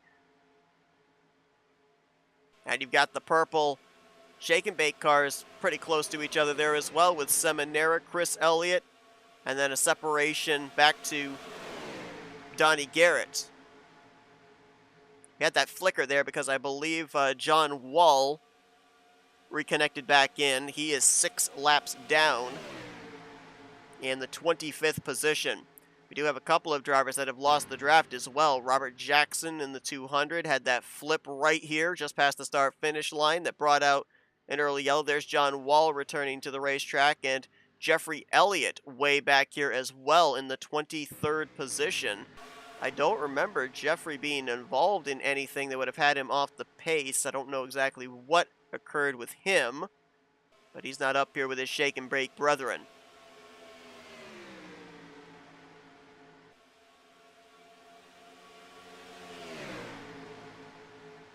One thing that is not helping the Hellcat Dodges currently is the fact that they're out in front, specifically Randy Waugh. So he's using up a lot more fuel, not being able to save, which means that his window to pit is going to be a little bit sooner than his other teammates. And also, yeah, Bob Sire's now gotten down to the inside, but Rod Weston's still trapped on the top. As we got a driver coming to pit road. That's one of the Shake and Bake cars. Which one was that? Was that Seminara? I think it was. He's coming down all by himself. Closing in on 10 to go. Could be a strategy call. But he's doing it by his lonesome. Going to have no drafting help when he leaves pit road. So he, I think, is banking on a caution here before everybody else pits. Because then he could stay out. He'd inherit the race lead. Everybody else has to pit because they can't make it the rest of the way. And speaking of the way, highway for the orange Pontiac Thunderbirds. I wonder if maybe the Hellcat Dodgers are coming in, and that's why these guys jumped up to the second groove. Let's see. No, caution's out. Yellow flag is out. And that is exactly what Bob Seminara wanted to see, because now everybody's going to have to pit, and I think he is still on the lead lap. Big time play there for Bob Seminara. This will now take fuel out of the window. And Donnie Garrett may have been involved in this one. Another Shake and Bake car with a lot of back end damage.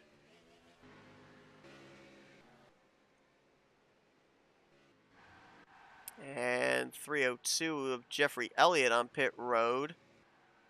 Rod Weston looked like he may have completed a pit stop as well.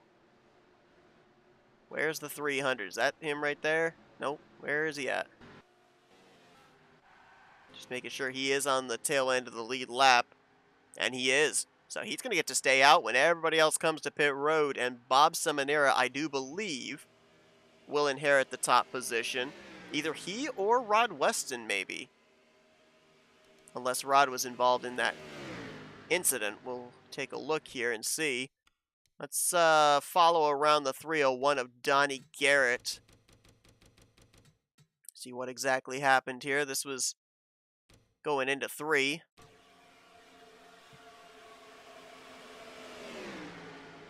Oh, up ahead.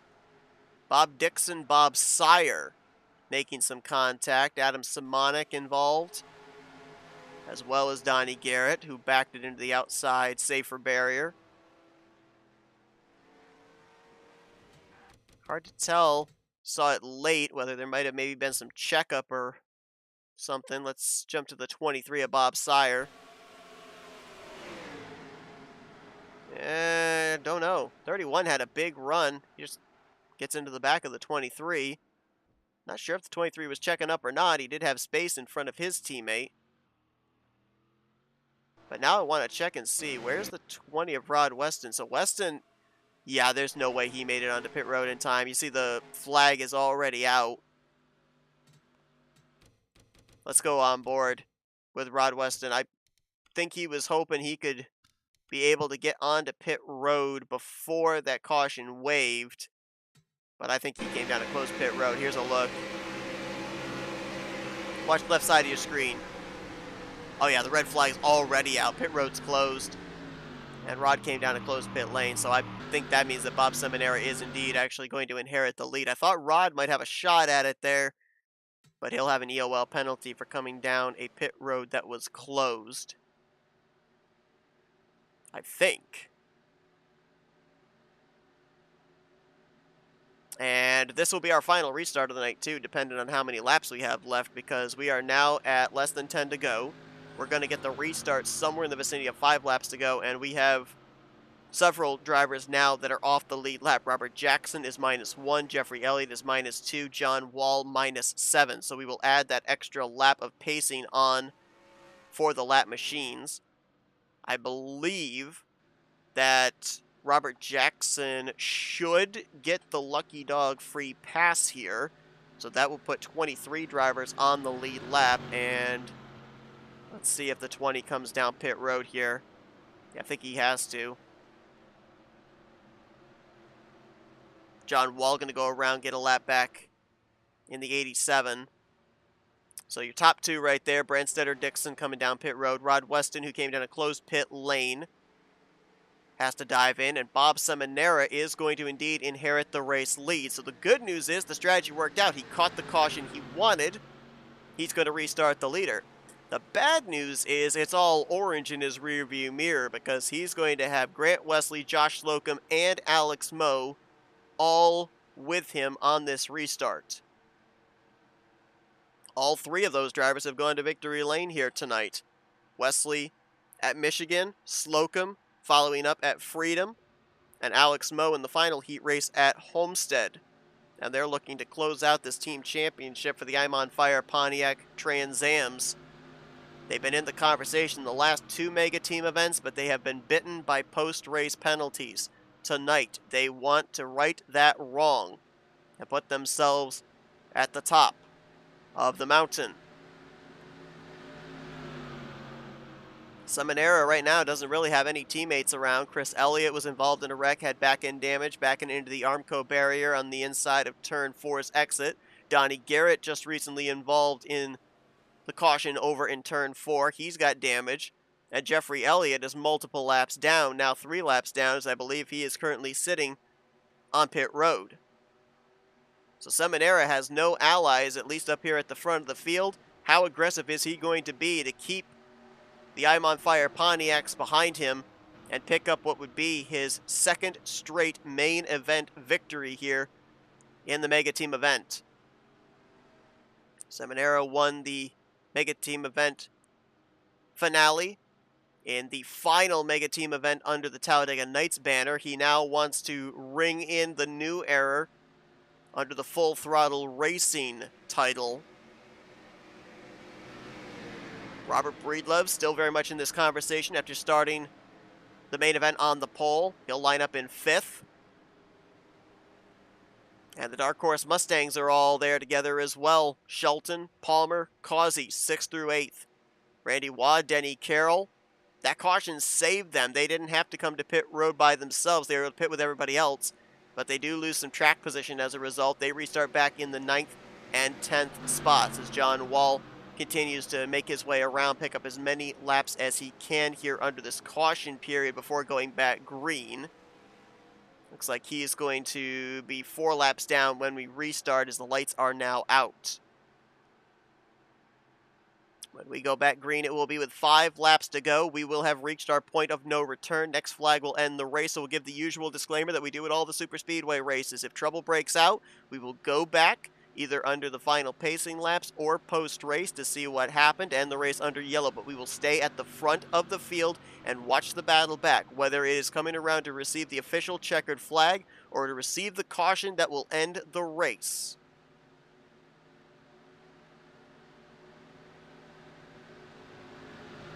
We're going to have 22 drivers on the lead lap here for this final restart of the evening. 3 drivers, 1 lap down, 2 drivers out of the race. It has been I'm on Fire Trans Ams this evening that have been the front runners for this team championship. 3 of their drivers have gone to victory lane in the heat races. In 2 of those races, they finished 1-2 in back-to-backs at Michigan and Freedom. And now, 3 of the remaining team are up here in 3 of the top 4 restarting positions.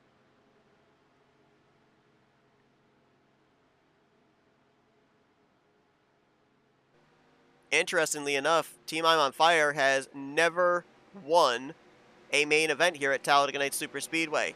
Alex Moe is a former winner of the main event, but he didn't do it while driving at the time for I'm on Fire. He was with a different team at the time.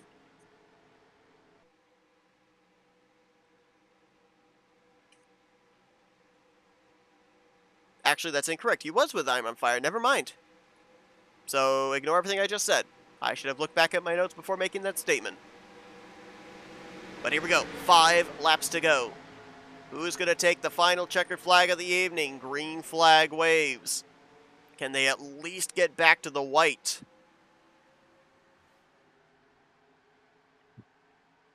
And just like that, Seminara is getting ganged up on. Wesley to the point. Moe into second. Slocum hoping that they can tow him to third.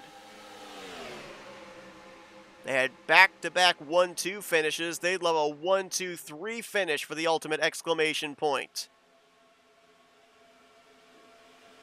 Robert Breedlove in the 4th position. The Dark Horse Mustangs lined up there with Palmer, Shelton, and Causey. What can they do?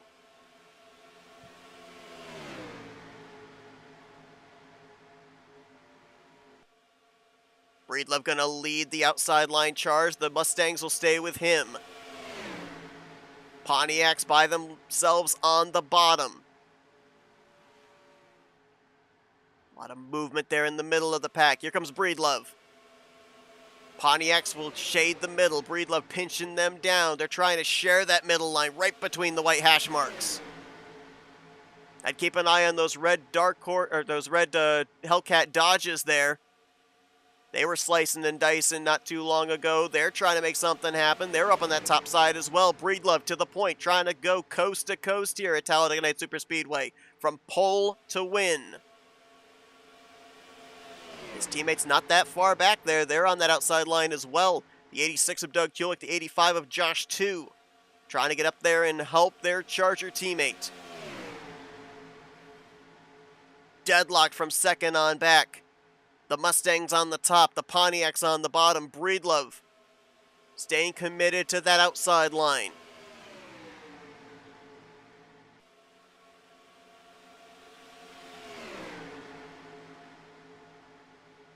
Two and a half laps to go down the back straightaway.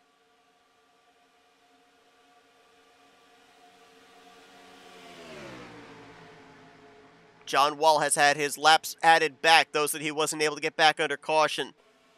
So we have 23 drivers on the lead lap. John Wall has made his way up to 16th and looking for more on that inside line. But at the front, clear is Robert Breedlove. The Mustangs now clear of the Pontiacs into 2nd through 4th. And they go back up to the top with 2 laps to go here at Talladega Nights Superspeedway.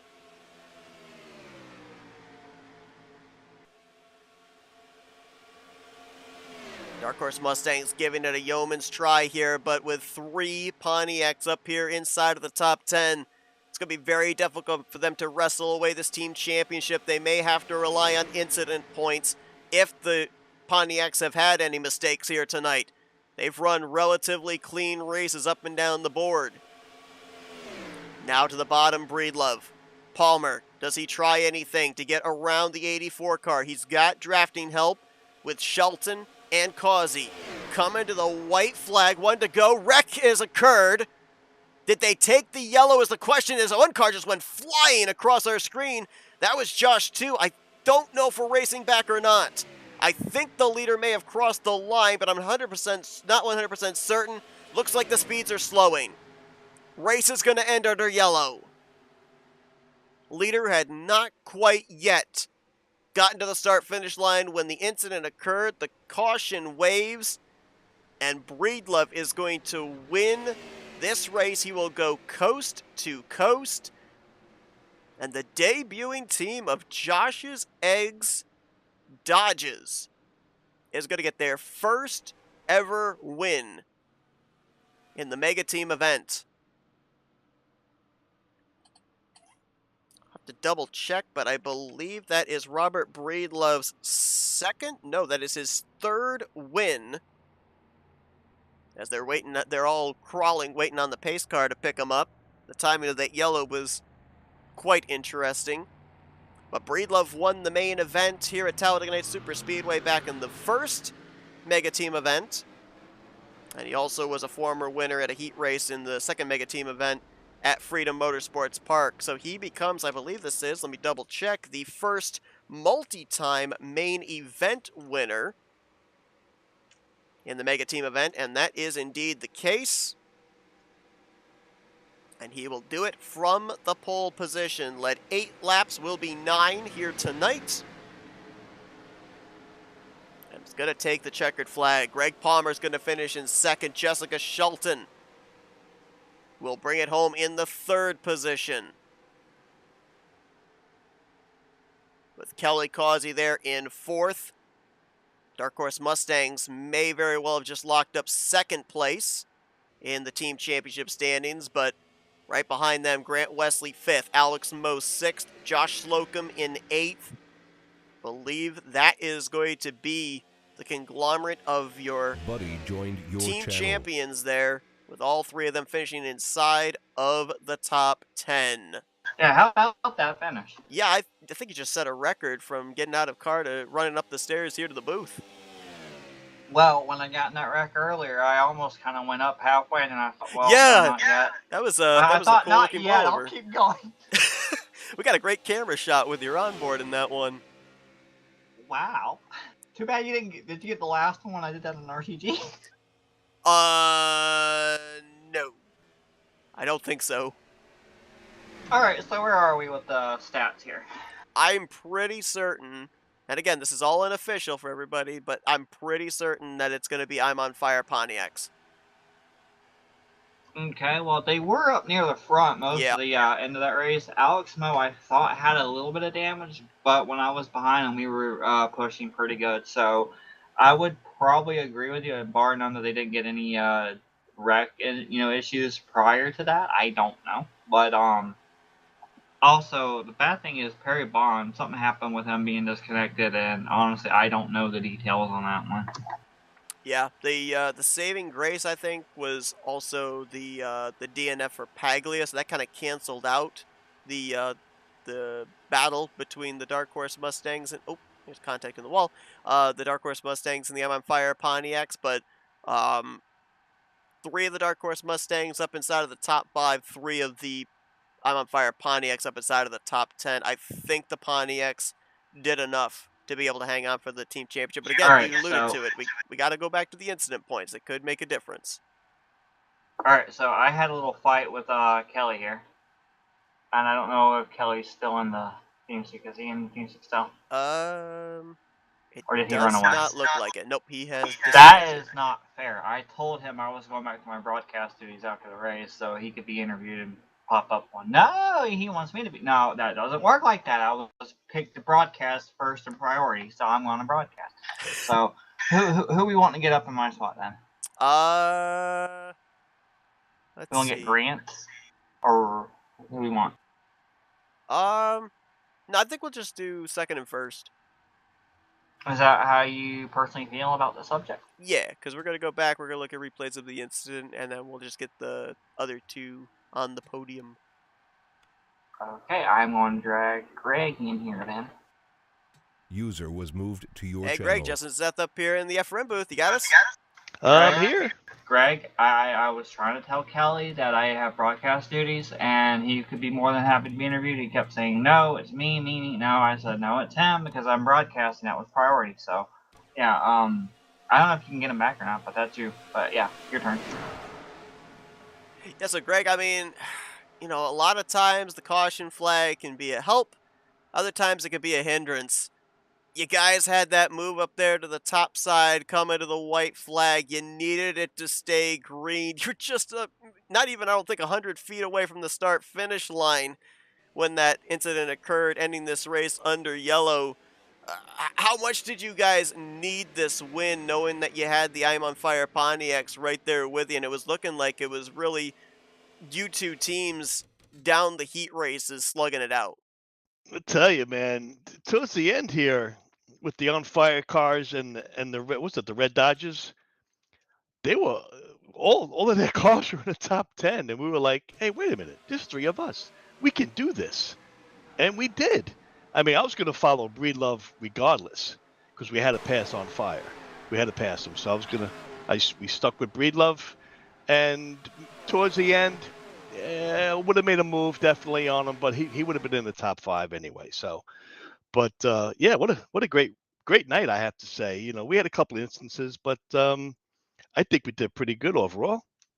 Yeah, I mean, honestly, Greg, I will say this based on being biased at this point. You were a good team leader.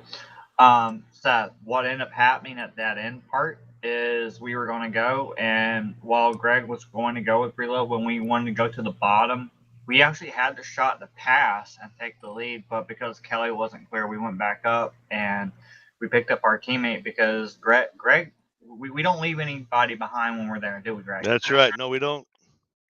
And it was also interesting kind of to visibly see a lot of times near the end of these races, obviously teammates get involved in incidents, they may be off the pace, not able to be up there with the rest of the group, but it looked like a lot of teammates were really able to find each other in the closing stages of this one. Obviously, all of you guys there with the Dark Horse Mustangs, all the I'm on Fire Ponies you mentioned about the Hellcat Dodges. Breedlove was about to potentially get some help there. The 86 and the 82 were working their way up to him.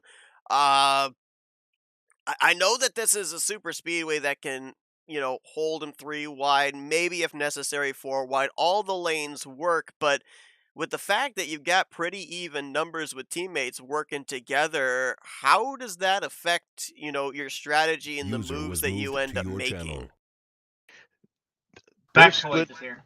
Their split decision, that we have to make. I mean, we were watching the high line. If they were coming, probably go with them, but we were clear. I mean, we were in the middle, we were low, but we had to wait for Kelly. We were in the middle, so we were just waiting for whichever line was going to come up to meet us. We were going to get in front of them. So it's really split second decisions, man. It's and you're hoping that your 2 teammates are clear where they can follow me or follow each other low or high. So it's I always say this to you, Seth, and I'm getting tired of saying it. Right place, right time. Right place, right time for sure. Kind of interesting with the fuel strategy there near the end of that one. You guys were pretty close to that fuel window a couple of times, maybe on one pit stop or on no pit stops. But you guys end up, all 3 of your remaining drivers there in that race, finishing up inside of the top 5 from 2nd through 4th. Almost picked up that victory, but the race officials just not willing to work with you there. Congratulations, though, on ending the evening out on a high note, bringing it home inside the podium in the 2nd position. Greg, before we let you go, floor is yours once again for thank you sponsors and shoutouts. Thanks, Seth, and thank you guys for broadcasting. It's always a pleasure to hear you guys, your voices. I get to watch this race later. Thank you to my teammates, Kelly, Pags, and Jess. We had a good time tonight. It was a learning curve for Pags and for Jess, but I think we did pretty damn good, let me tell you. Rodney Sullins for painting all the cars, and my teammates that, couldn't make it tonight, Kenny and John Godfrey. No, we had a great time. I can't wait to do it again next month, and I hope you're broadcasting next month, Seth. Thank you. Greg Palmer got a heat win earlier on tonight, ends out the evening with a 2nd place finish in the main event. Hey, Seth, Yes. because I think Bob's already done it up there in the main channel, and I don't think Greg was able to hear it. Can we let Greg hear Bob Dixon's factoids for the night? I heard it. I heard them. Oh, you did? Oh, okay. You already did? Okay. Alrighty. Well, Greg, By the way, congratulations on that great run, and best of luck in the future team events. Thanks, Seth. Have a good night. And Greg, Thanks. I do appreciate you letting me be on your team. It was fun. It was enjoyable. And the parts where I wasn't kind of beating myself up based on the incident, but still, thank you for letting me be part of that, especially the plate race. I enjoyed it, and I enjoyed how it unfolded. Hey, I'm glad you got a chance to race. Now, you broke it in now, so I ask you next time, you say yes right away. You hear this, Seth. You hear this. Hey, good night. Night, Greg. All right, we will go down to victory lane, get word was with moved our out winner of of your this main event, channel. Robert Breedlove. But as you heard, we've got the Factoids man, Bob Dixon, here in the booth with us, and we're ready to find out some stats from tonight's main event from Talladega Night Super Speedway. So the floor is yours, Bob. All right. Thank you so much, Seth. Appreciate you letting us do this. The top 5 fastest laps of the night. Excuse me. An honorable mention was Gary Heiser. In 5th place was Rod Weston. Rod did a 48.103 second lap. That's 199.073 mile per hour, lap 36. 4th was Alex Moe. Alex did a 48.090 second lap. That's 199.127 mile per hour, lap 3. 3rd was Bob Sire. Bob did a 48.086 second lap. That's 199.144 mile per hour, lap 36. 2nd was Jax, CCR Jax. Jax did a 48.066 second lap. That's 199.226 mile per hour, lap 3. And holy moly, the guy with the fastest lap of the night is Bob Factoids Dixon. Hey! I did a 48.040 second lap. That's 199.334 mile per hour, lap 36. And the most laps led were Randy Waugh at 11. Robert Breedlove, congrats on your win, Robert, did 9. Bob Seminara 6. Grant Wesley 4. Jeffrey Elliott 3. Donnie Garrett 2. Denny Carroll 1. Stephen Brandstetter 1. And Kelly Causey 1. And that's your factoids of the night. Appreciate you guys covering this. All right, a lot of fun. Absolutely. Thank you for the factoids. We look forward to them every single time. Congrats on getting that fastest lap here tonight. Rocket ship underneath that number 31 machine. Yeah. Okay. I appreciate that. Good night to you also, Jess. Thanks for chiming in. Yep, I'm on double duty. Didn't have any issues doing it. It's just Palmer. Yep. That's Bob Dixon, Factoids man, here tonight. Appreciate him giving us the stats of tonight's main event. And now it's time to talk to the guy that took the checkered flag in tonight's main event. Did it from the pole position. Let's dial up User was Robert moved to your Breedlove. channel. Robert, Jess, and Seth up here in the FRM booth. You got us. Hey, Jess and Seth, how you guys doing? Well, I'll tell you what, a User couple left your of channel. things How am here I tonight. doing? Okay, wait. How am I doing? We'll get to that next race. But a couple of things here tonight that you were able to do, Robert. Number one, you got this newly formed Josh's Eggs Dodge team their first pole. You get them their first win. Not only that, though, you set a personal historical mark for yourself, becoming the first driver to win multiple mega team main events here at Talladega Night Super Speedway. You didn't have teammates to really be able to fall back on. They were working their way up, but you had the Dark Horse Mustangs around you, the Pontiac Firebirds around you. They had a whole bunch of teammates. How in the world, kind of being a lone man on an island there, were you able to keep them all at bay? And then the second part of that question is, if that caution hadn't come out, could you have held them off for another 2.66 miles? Well, Seth, let's thank Jeffrey and everybody for putting this on, and you guys for broadcasting it. I mean, it's not an easy task to do. And thanking Josh for putting this team together with Doug and John. It was a lot of fun. The answer to the question is I knew Greg was not going to go around me. I knew he was going to go with me. I had confidence in that. I knew once we got around the I'm on fire team that those guys were not going to leave me. Now, Well, that was my plan anyway. Now, obviously, tonight as well, we ended up having, a couple of curveballs thrown that we haven't had normally in these mega team events, and one of them actually affected the main event 3 times wear. And obviously, not really as much of an issue in terms of tires, but definitely in terms of fuel consumption. We ended up having cautions fall in timings where fuel ended up not being any concern near the end of the race, but how much brain power had to go into strategizing beginning and middle part of the race as to when to be able to get to that final pit stop while all the time maintaining the track position that you had at the initial start with starting on the pole. Well, the first stop, I overshot my pit and got a black flag, so I had to start at the back, so I just kept on topping off. And then right away, the next caution came out pretty quick, so I just stayed out to get the track position, knowing that these things are going to bring out another yellow sooner or later, and it did. So kind of just fell in the right place at the right time. And the last one, I only needed a can. I know a lot of those guys didn't stop before, needed a can and a half, so that kind of put them behind also. You got the pole position here for this racetrack and, all the other racetracks we were at, 2-mile racetracks, mile and a half racetracks. How important for you personally at a super speedway is it to have that good starting track position? Because we talked with some drivers before the main event as to what their strategy was going to be. Some of them were like, we're going to be up at the front. Others like, we're going to hang at the back. Different drivers have different philosophies as to where the safest place to be is in that storm known as the pack at a super speedway.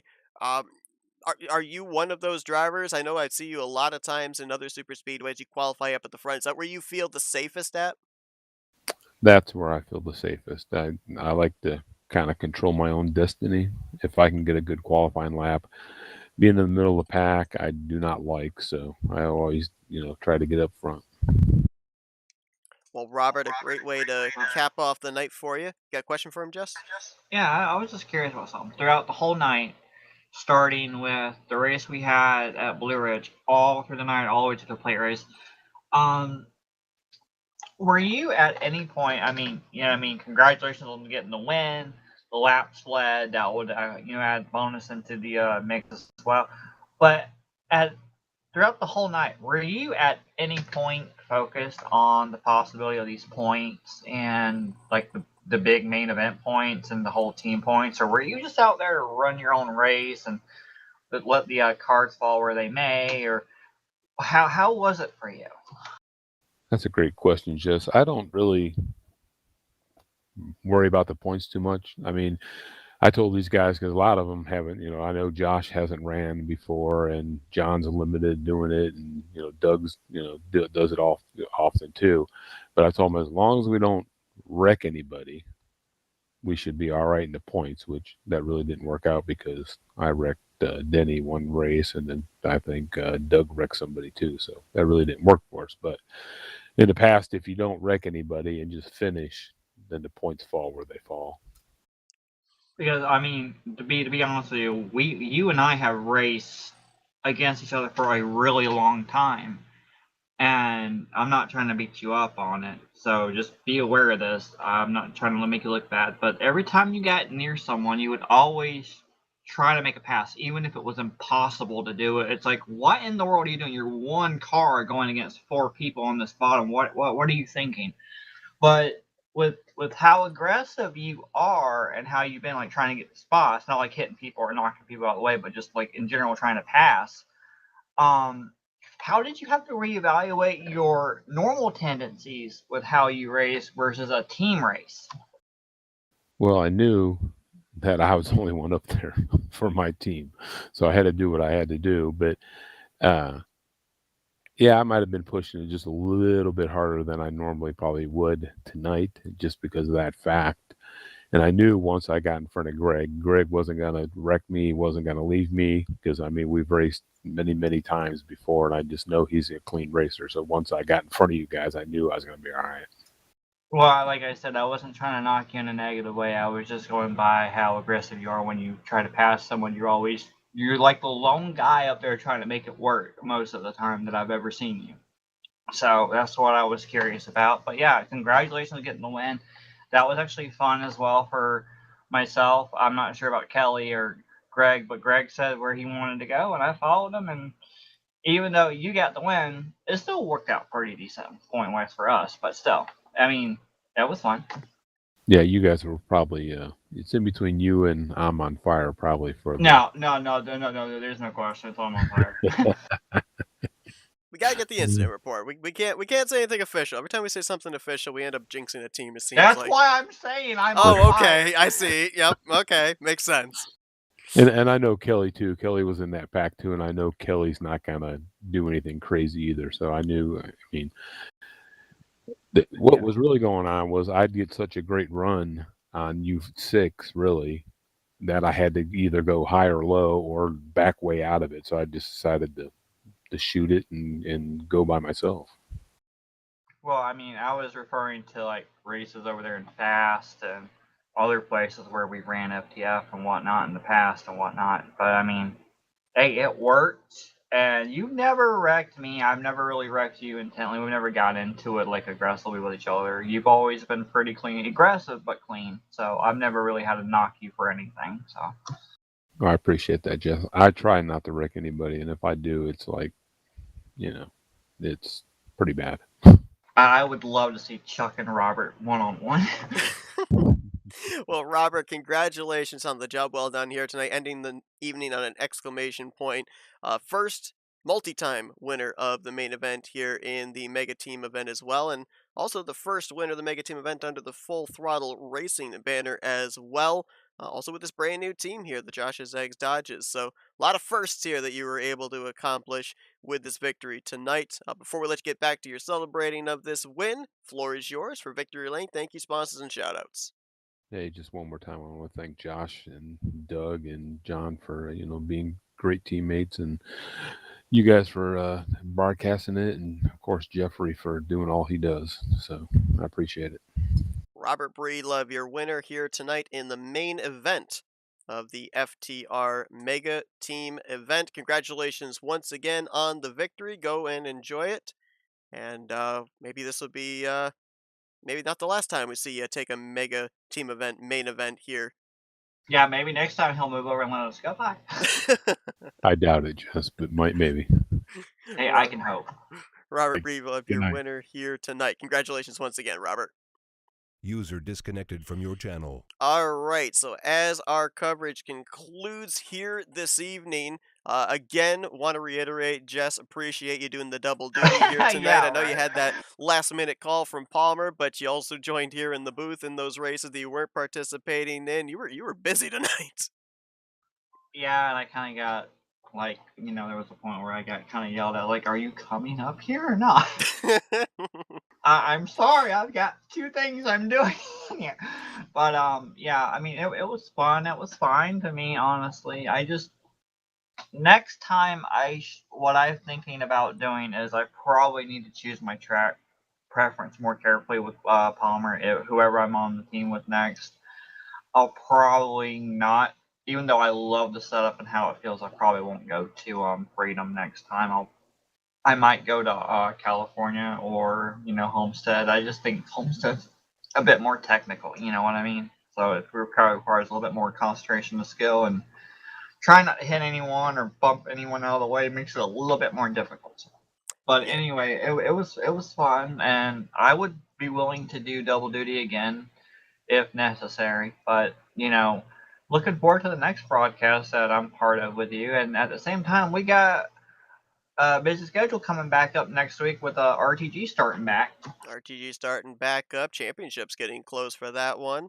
I believe 2 more races. Previous, because it just followed that trend. But this time around, it was a big loop that was completely different. Yeah, we ended up having some first-time winners in Wesley and Slocum. I believe this was, obviously, we had the addition of a 5th heat race, but this was the first time that we ended up having 3 different drivers from the same team Blue end Ridge. up winning. Yep, Blue Ridge added onto the schedule. The amount of drivers allowed in the heat races from 2 to 3 in a couple of those, and of course we talked about all the changes to the main event at Talladega Superspeedway as well. And when are we back on this one again, or is it just gonna be Blaine?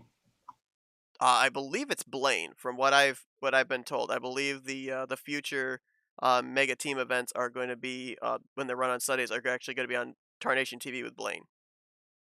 Okay, just making sure you put that out there for him. Yep. Also starting up on Tuesday nights. I don't exactly know when. I think it's like end of December. Our buddy Andrew Miller over at Top Dragster Network is going to be covering some races here for Full Throttle Racing as well. So be sure to tune in to his stuff. And there's a good chance that we might be called in case of a issue or something, right? Yep, potentially. And, yep. And a shameless plug that we need to put in there before we go off the air. Seth, Nightmare Before Christmas. Yes, but that's still up in the air because it's not confirmed yet. So I won't make an announcement on that one yet because it's not 100% confirmed yet. There are a couple of outlying you haven't circumstances. confirmed it yet? Wow, you're rude. Nope. There's a couple of outlying circumstances that still need to be all cleared right. up. Well then blame Michael for that then. Okay, I will blame Michael for it. I'm not sure what I'm blaming him for, but it sounds like a plan. Well, he's the one who opened his mouth saying it was pretty much going to be confirmed because apparently you thought about it in your shower or something. Oh. Actually, no, that wasn't an idea that I had in the shower, ironically enough. Most of my good ideas that was happen actually a Nick idea, and then I kind of wanted to push it, and yeah. Yep. I think there were a couple of people that actually put the idea in my head, and it all culminated into the same idea. But that's going to do it for our coverage here tonight. Once again, thanks to everybody for tuning in. Hope that you guys enjoyed it. Congratulations to all the winners here tonight. Unofficially, congratulations to the I'm on Fire Pontiac Trans Am team. Stay tuned on the Full Throttle Racing Facebook page of who is the official team champions once everything is calculated with the instant points and everything. Jess, again, appreciate you joining me up here in the booth here tonight. And it was fun. Pulling that double duty down the racetrack and up here in the booth. And yes, he does have a jar of dirt. I do have a jar of dirt. That is confirmed. But thanks, everybody, once again for joining us here on your Saturday evening. For Jessica Shelton, I'm Seth Cole. We'll see you guys next time as you've been watching another broadcast courtesy of FRN, the Flatout Racing Network. This broadcast is the copyrighted work of Flatout Racing Network and may not be rebroadcast, retranslated, or used in any form without the express written consent of Flatout Racing Network and iRacing.com Motorsports Simulations. Flatout Racing Network would like to thank you for your support, and we hope you enjoyed tonight's broadcast.